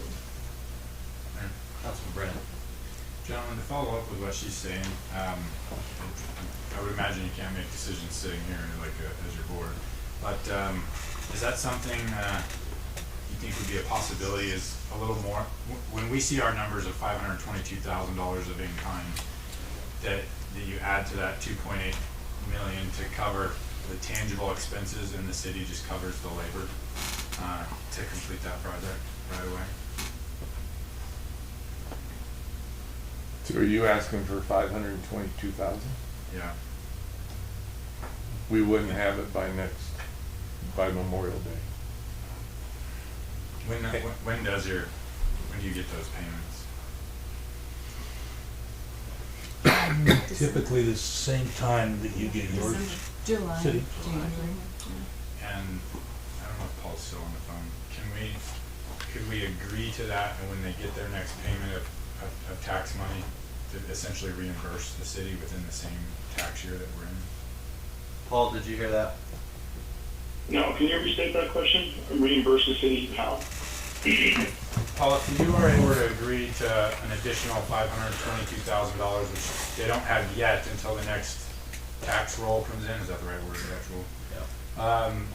Could the city go ahead and cover that expense up front, and then they reimburse us with their next tax payment? Since that's kind of, I feel like, was the... Yes, they can, but they would have to, I'm not legal counsel for them, and they'd have to evaluate whether they can provide, when's this indebtedness to be repaid, like how long? July. Then yes. What is July? July is when they get the money? We get our tax That's what rolls. happens with Marathon Cheese. In our fiscal year, we go through September. Does that sound like a possibility? I cannot speak for the commissioners, but from my perspective as the treasurer, if we have a positive cash flow, which we will, as Jenny mentioned, we would use those dollars for something in terms of economic development, resolution of slum and blight inside the district.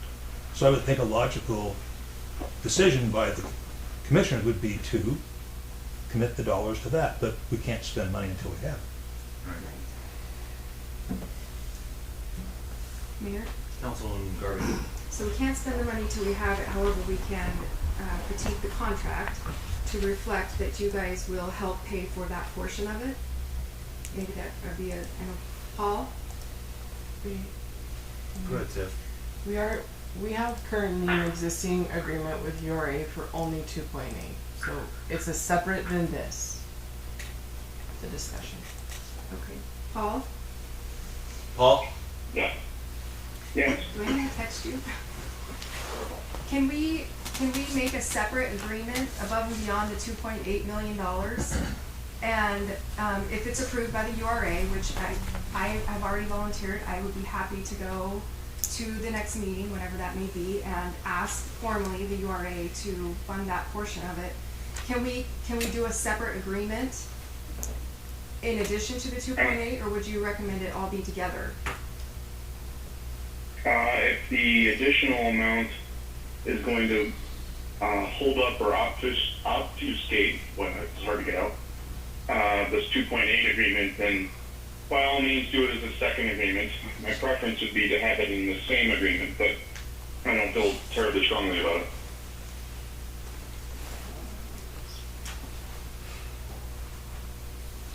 When is your next meeting? Next Tuesday. Too late to get that on the agenda? I do the agenda, I can put it on there. Perfect.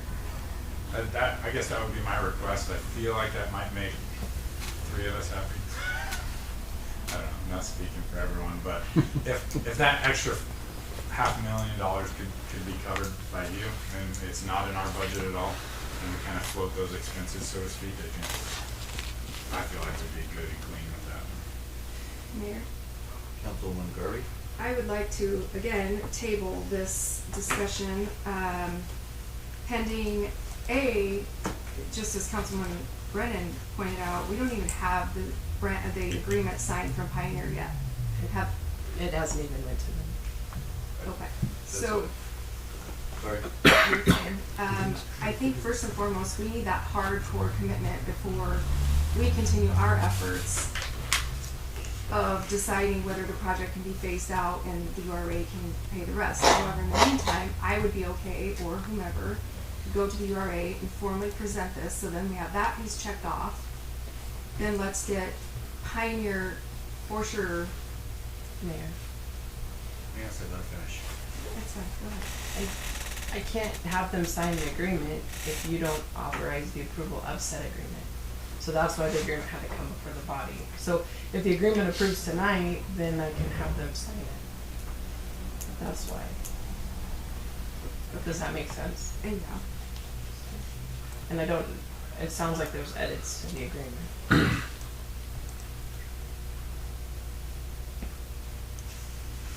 Councilman Brennan?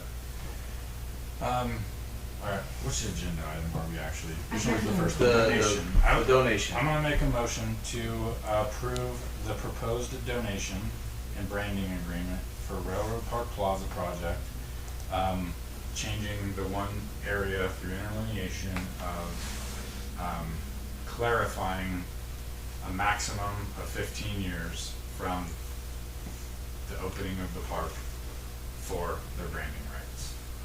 Second. Okay, it's been motioned and seconded. Any further discussion? Yes. Councilwoman Workla. I just want to point this out. So actually, I want to ask a question. So Mayor Tiffany and who else went to talk to Pioneer Credit Union? Chairman Valley.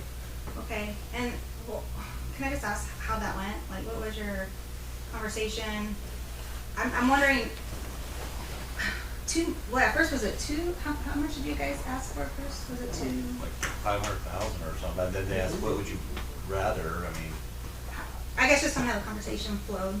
We asked them what they'd be willing to do if they wanted to donate for the building, which was 600 and some thousand, or what they wanted to do. They looked at our the cost of the whole project. They said, looks like we're $2 million short. What would we get for $2 million? And I said, send us a proposal of what you want. We'll look at it. City will look at it, and we'll get back to you. So they're the ones that up the offer to the 2 million? You guys started out pretty low, and then they're the We ones that. started off with what they want to do, and they had talked about paying for the building, so. So, I know this is apples and oranges, but I just got this email, and this is where I have some heartburn too. And I'm not making my decision based on this.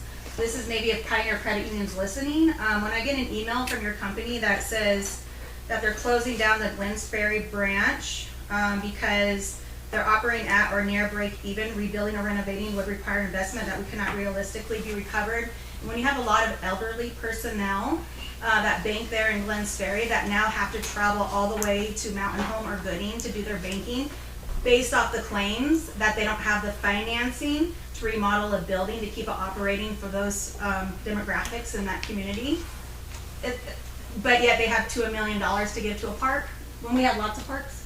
Anyway, I just making a point. There's a motion and a second. Any further discussion?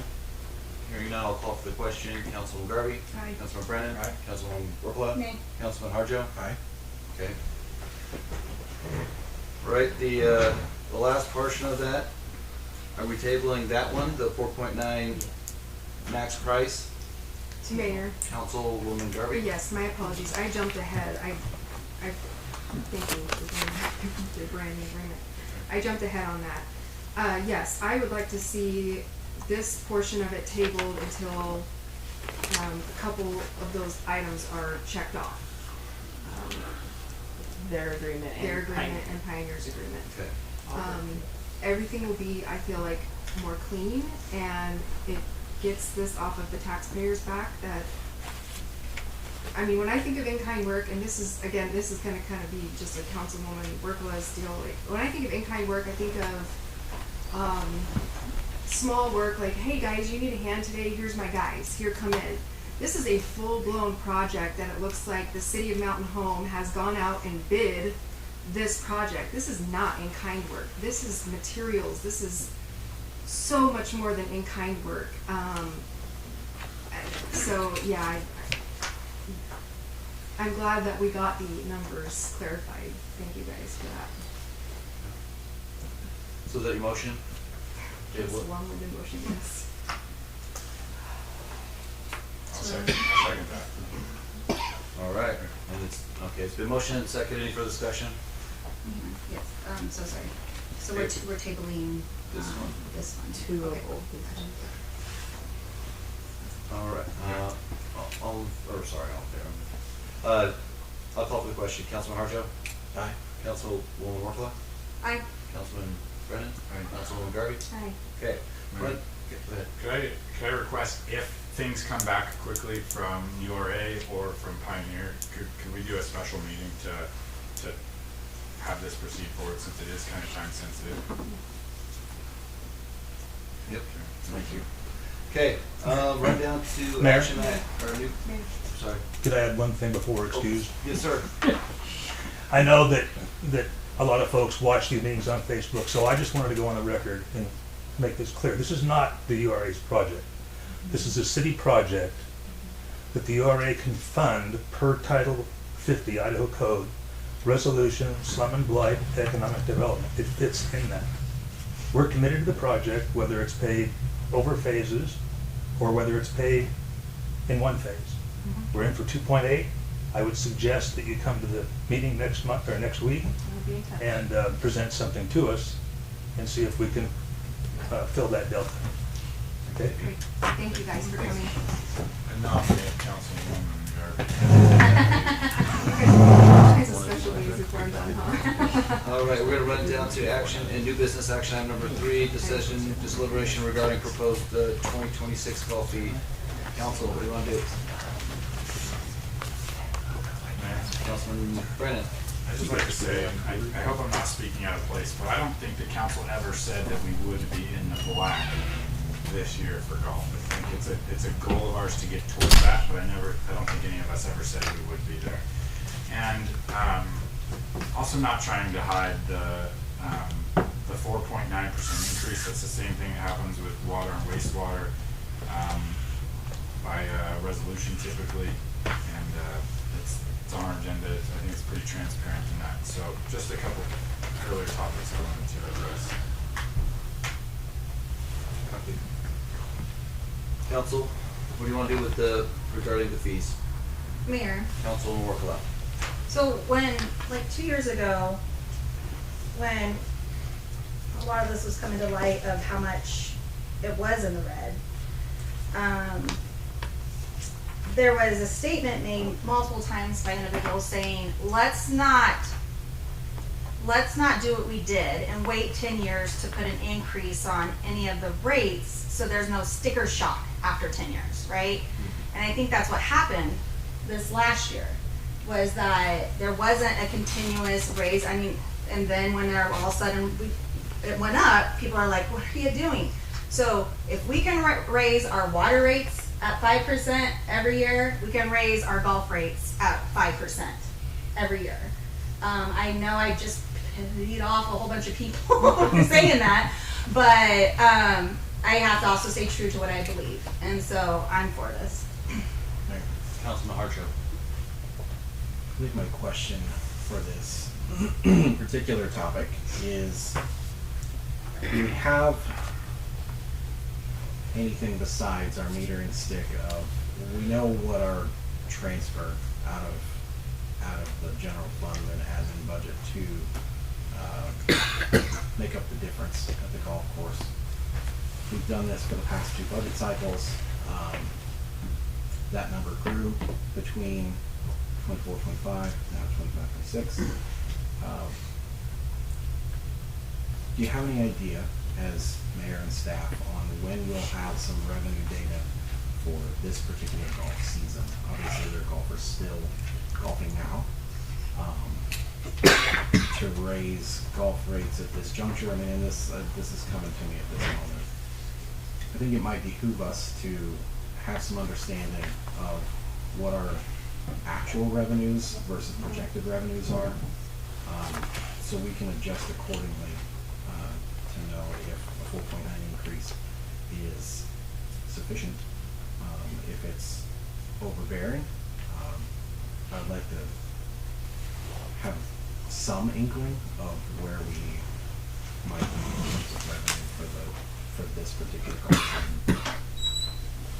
She's gonna get hold that thought. Councilwoman Workla. Yeah, and I just want to point out, so when we talk about percentages, I just want to make it clear on like what it would raise. So for example, green fees for adult weekday is going up $1.02. Okay.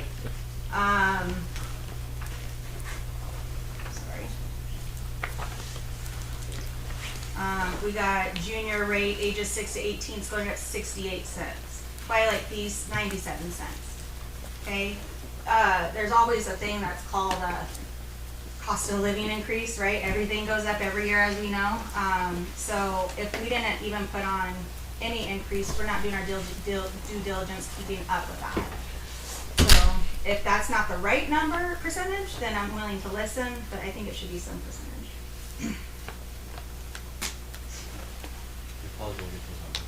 She said she could, oh, Mayor, she said she could grab them. So Okay, perfect. yeah, she said she would take them. I'm assuming that's what she whispered to Councilwoman Garvey. I was like, I was just getting ready to ask her, do you have those numbers? She said she could go get them. Perfect. All right.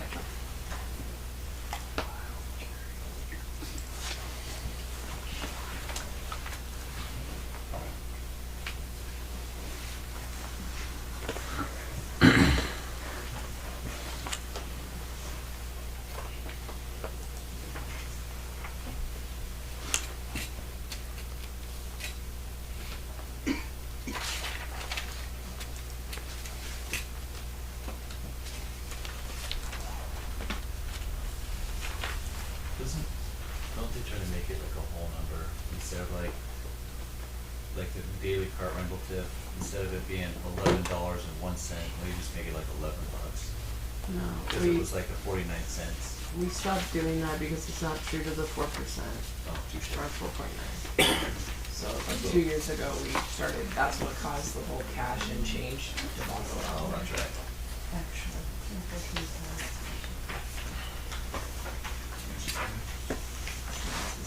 Thank you, Paul. You're welcome.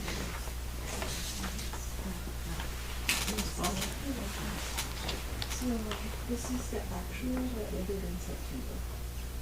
And then these are your history.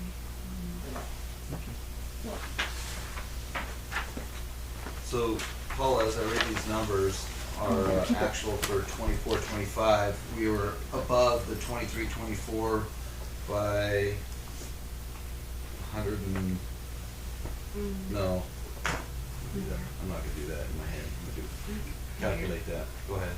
You gotta take out that pump project, 297. You have to take Oh, that. touche, That is yep. not revenue. Yep. That's a transfer. Yep. And also, you should probably take out the general transfer from general funds. Those two numbers have to come out of that bottom line. Yeah, which is a lot. You're just gonna look at your descriptions, Yeah. part storage, and Yeah. do Yes. right to left.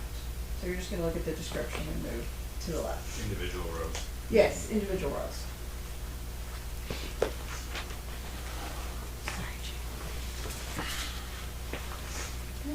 Greens fees, cart storage, down season passes, trail fees, up the driving range, a little less than monthly. Truck rental,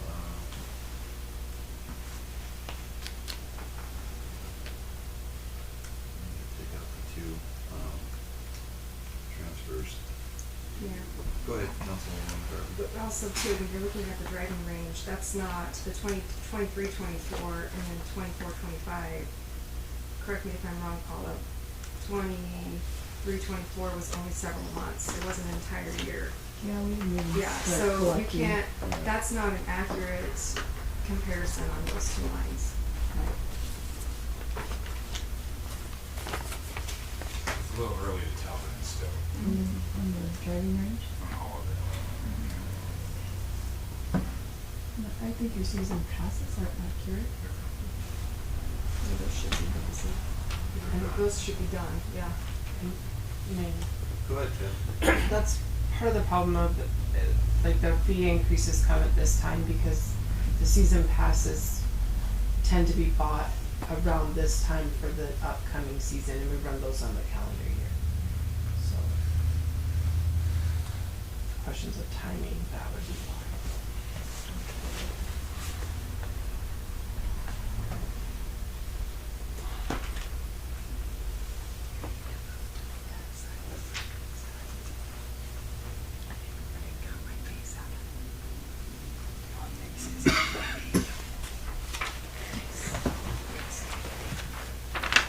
Thank you, Jim. I got to. You read my mind, I was thinking that, but I didn't move. Mayor. Go ahead, Councilwoman. Councilwoman Workla did a great job of expressing the specifics of what the actual increases are by this 4.9% increase and what that means to the actual dollar expenditure of a golfer. We believe it's a relatively trivial increase in the grand scheme of things. Yes, it starts over. I do still think that the city should be mindful of what expenditure versus revenue looks like in this sense. And then you're saying, don't go by this 4.9% because these numbers seems awfully light in a lot of senses. and this was your culture. Don't measure that. I think I'd like to hear some feedback from the other council on what their position on that 4.9 is and how it pertains to this fee increase and what our goals are for revenue increases versus expenditure. Councilman Brett? Based on what I'm seeing, I think that the 4.9 would be just a good starting point for this year. So we have a little bit more time to compare years, like full years. Next year when you're sitting here, you can make a really good informed decision on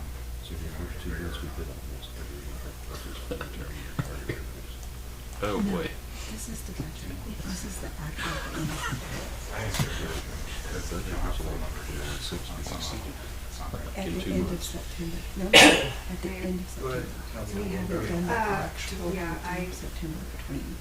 I mean, the season pass numbers have consecutively been down, and then when you look at the actual for 24-25, and then you look at the 25-26 budget, This is the projected. that's a pretty big deficit there. The revenue we've gotten since September 1st. So I don't my have that on suggestion, here. No. Okay. These are if just this is the gonna be the closeout case, then numbers. there needs to be some hustle out of Budget golf course, starts because I don't see and $125,000 the of season history, passes so being sold You see this projected at at all. 50,000. So I think this budget is Makes sense. quite large and lofty. Yeah.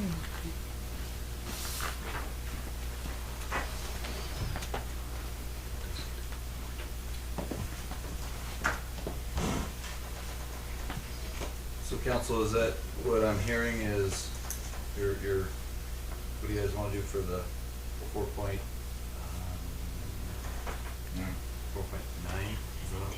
Sorry.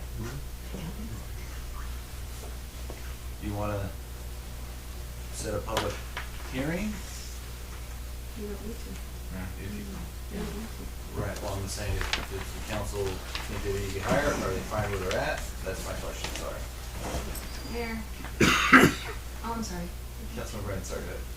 Make a motion to approve the proposed 2026 golf fee increase.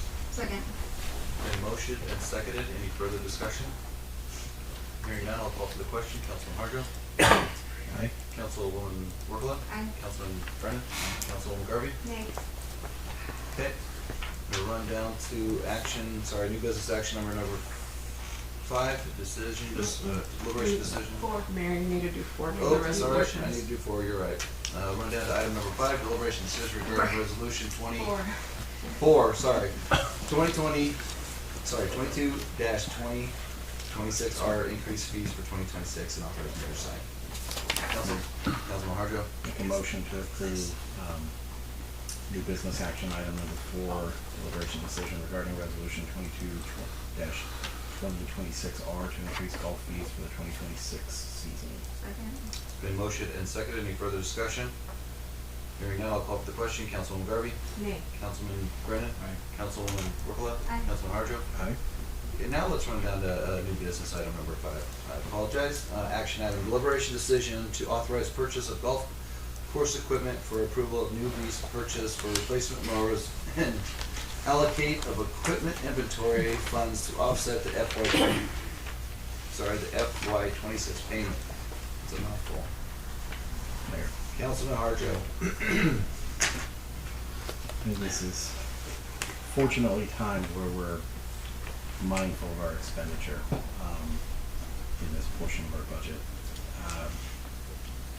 As we sit with this particular topic, seemingly we're at a crossroads of what we could expend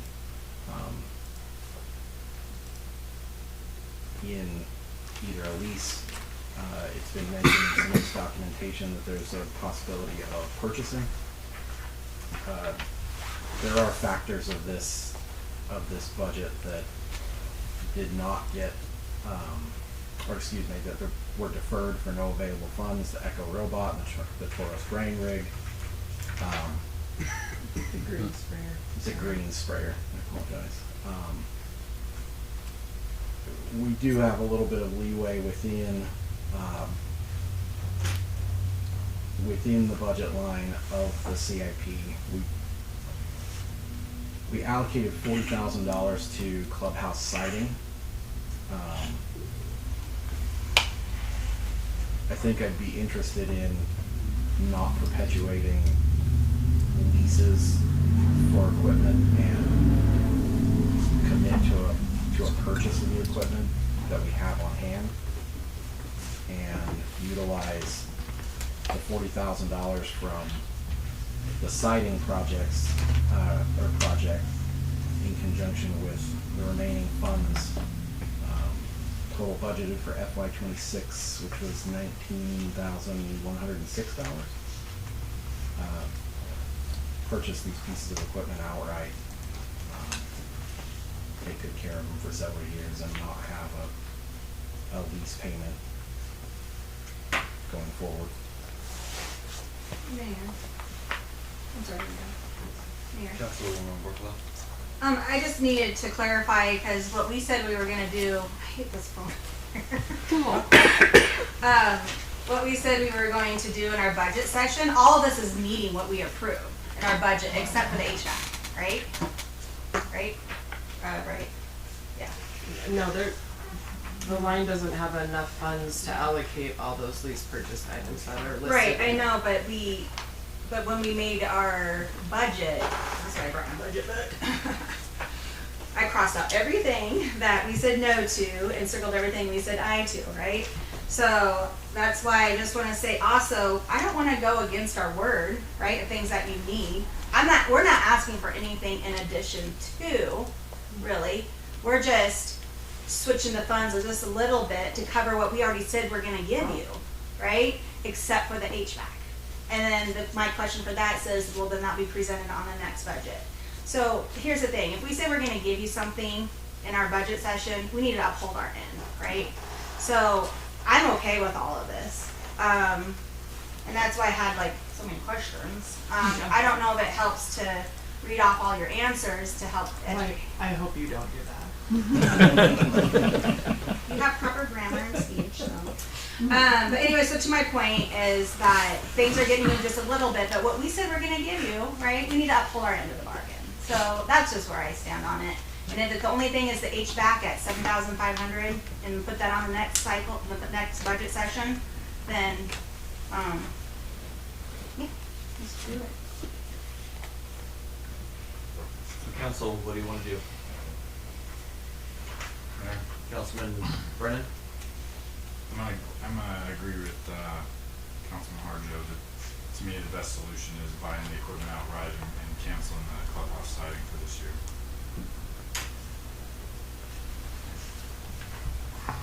Council, is it a motion? Councilwoman Darby?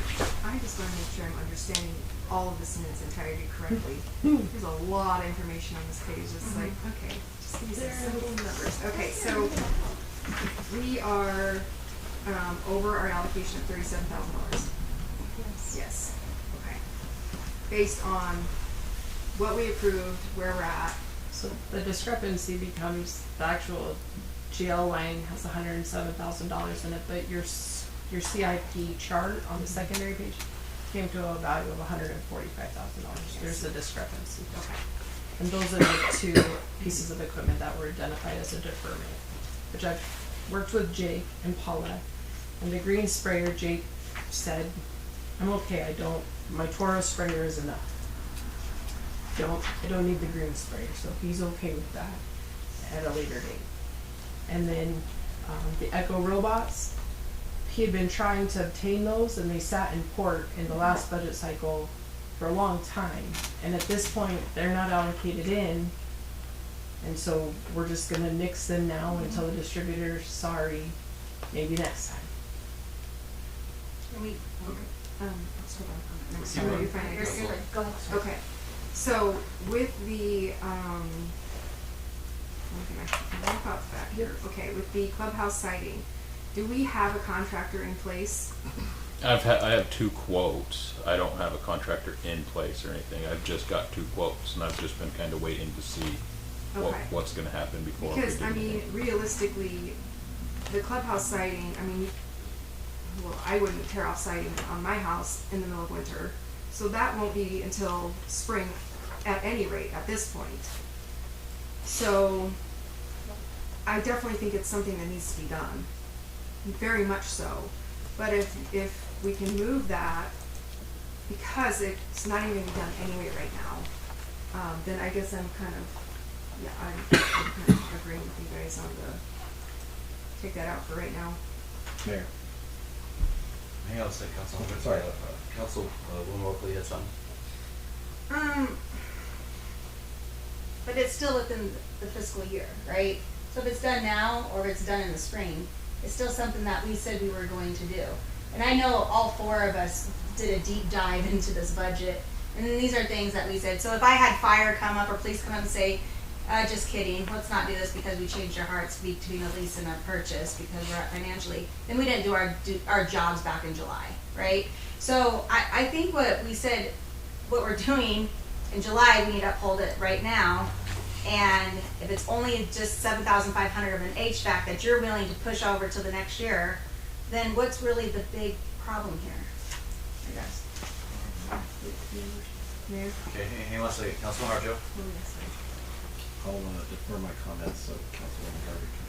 Go ahead, Councilman Garvey. We're still short money. No. Yes. How much? So, We are. We're still short money. Yeah, No, because you're moving funding. No, ma'am. So we'll basically break even if we take out the 40. Yeah. Yeah, we'll basically break even because we're short 37,000. If you look on the first page. So right down here. Yeah. So the total allocation of these purchases on your chart was $145,000 in payment obligations. However, what got put into the actual budget line is $107,000. So that's a shortfall of $37,000. That doesn't include him engaging into a new lease of the two pieces of equipment, and that has about an 8,000. Is that right? I've got a lot of numbers bouncing, so correct me if I'm wrong. His new lease payment is $28,000 and currently allocated is $19,000. So there's still a shortfall in that book as well if you enter into a lease agreement. And that's stretching a lease to 72 months, which we typically don't do or like. Hey, hang on. Sorry, Mayor. All right. Yes, so this is correct. So we said 10,000 for the restaurant equipment. We said 40,000 for the siding, 7,500 for the HVAC. That's what we agreed upon, right? Everything else we said no. Then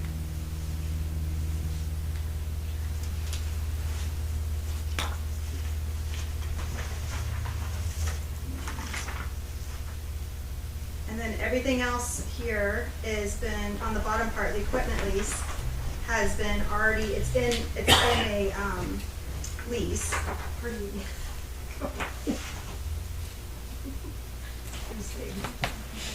Color mower. Existing obligation.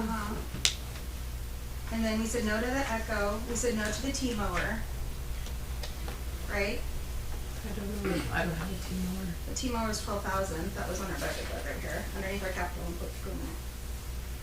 Can I have notes, can I Yeah. help? Alright, because I know that was super confusing for the whole thing.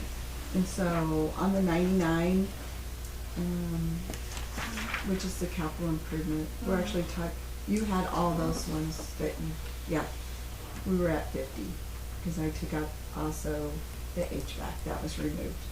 Somewhere during the discussion. HVAC was removed in July. Yeah, in the discussion it was removed.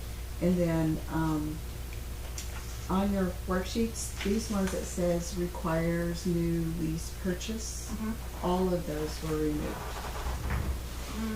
Greens mower, Echo robots, the 5-year lease, the fairway mower, and the T-mower, which ended $55,519, which brought you down to the $107,925, which was budgeted. Now, I'm not saying that what you have is incorrect or correct, just that was the discussion, and that's how I kept track of what was happening, because it was a lot. 4 of you guys were like, this is what we want. Mayor. Yeah, so I did the exact same thing. Every line I either cross it off, but the one thing I did say, for the fairway and greens mower, I have renew lease and bring a new fairway and greens mower. Yes, So, and that and is that didn't not make it what into I the tracked. budget? I took that out, yeah. Is that what's, can I ask it, or council, that you guys recall? Mayor, Councilwoman Garvey? can you just repeat that really quick? I'm sorry, what you just asked, the question. Yeah. So, what color of said, crossed everything off, right? But then we all came, I thought, to the agreement. I have here circled, highlighted, renew lease and bring a new fairway and greens mower.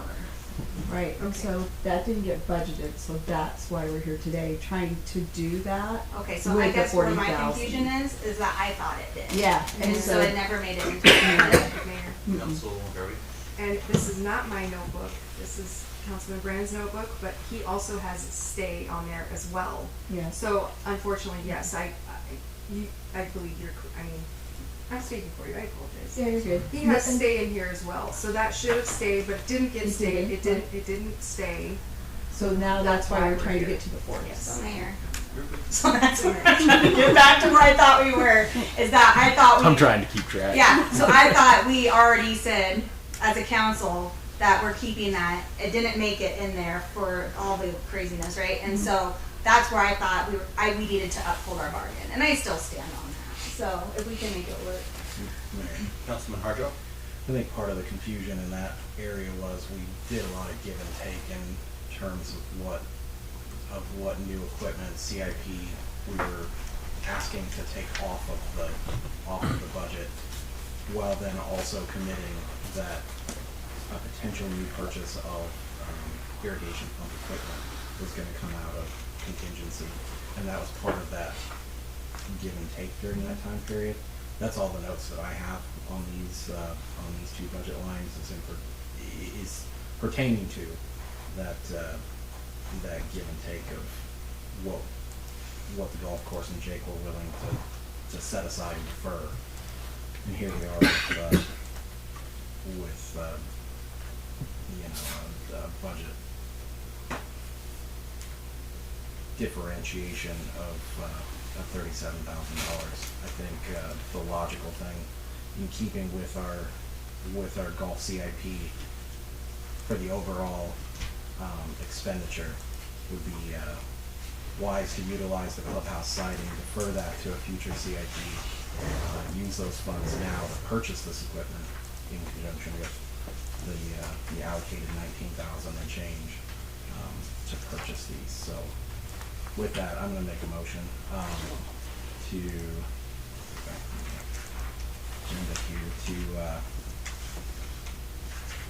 authorize the purchase of the current golf course equipment, utilizing $40,000 from the siding in CIP, allocate that towards the purchase of the 2020 Toro 3220 Triflex green mower for $24,000 and the 2020 Toro 5410 Real Master fairway mower for $32,000. Second. Mayor, And Councilwoman Garvey? we still don't have enough money though. We're still short 16. So we gotta figure out where that's gonna come from. The difference between the, Mayor, Go ahead, Tiffany. I'm asking permission, Steve. In the spreadsheet, I did the existing obligation allocation for the leases is $93,000. So should be about 14,000 remaining. Okay. There's still gonna be a little bit. Yeah, we're still short, We're but gonna we're not short 16,000. Yeah, Okay, I just which- wanna make sure, I'm like, my numbers aren't right. Which again, you could use, as Councilwoman Merkel mentioned in the email that she did not read aloud, there's available funds and equipment replacement upgrades of about $3,700 after the chair purchases.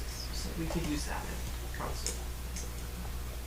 Does he need to amend his motion for that? So there's a motion and a second.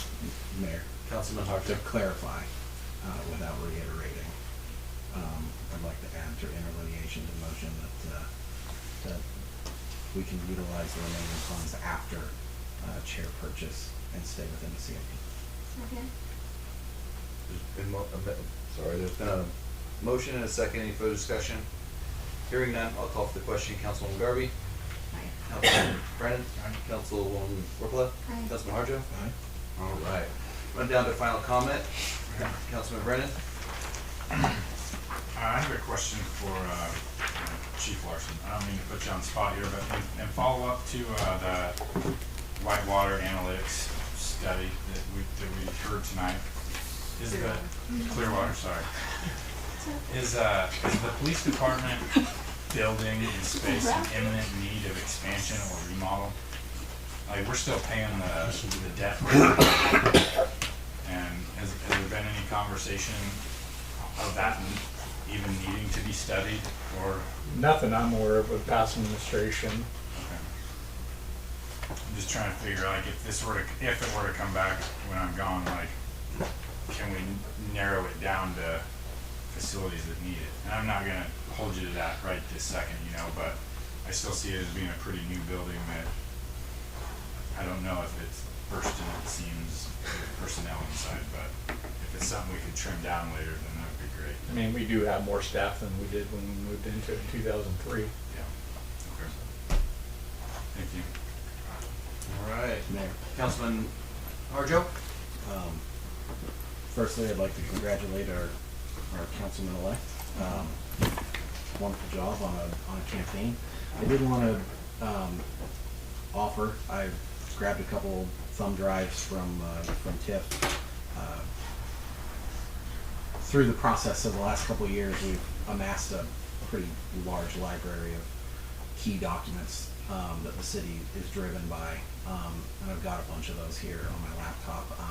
I was going to collate those, give you guys thumb drives so you kind of have the opening stanza of what's occurred in recent years. Obviously, there's a lot of other things to uptake between now and then, emails, membership to AIC. There's some AIC events coming up before the beginning of the new year that are pretty informative. So I'd like to make sure that these gentlemen get those invites. I understand some of that's already happened.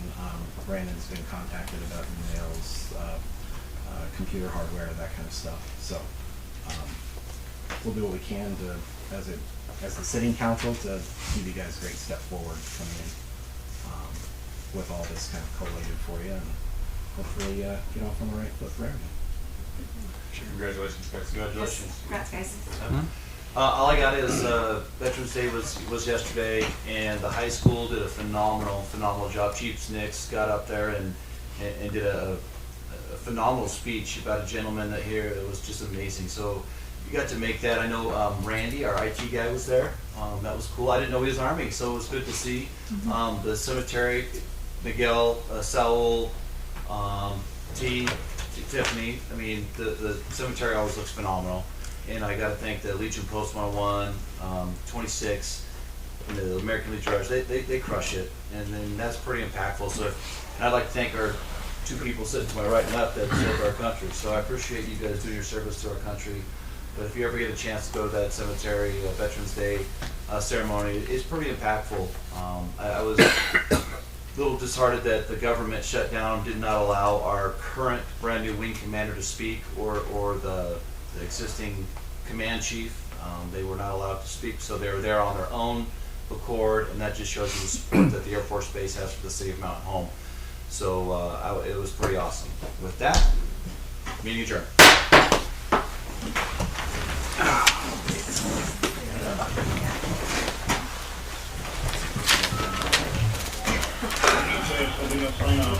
Bye, have fun.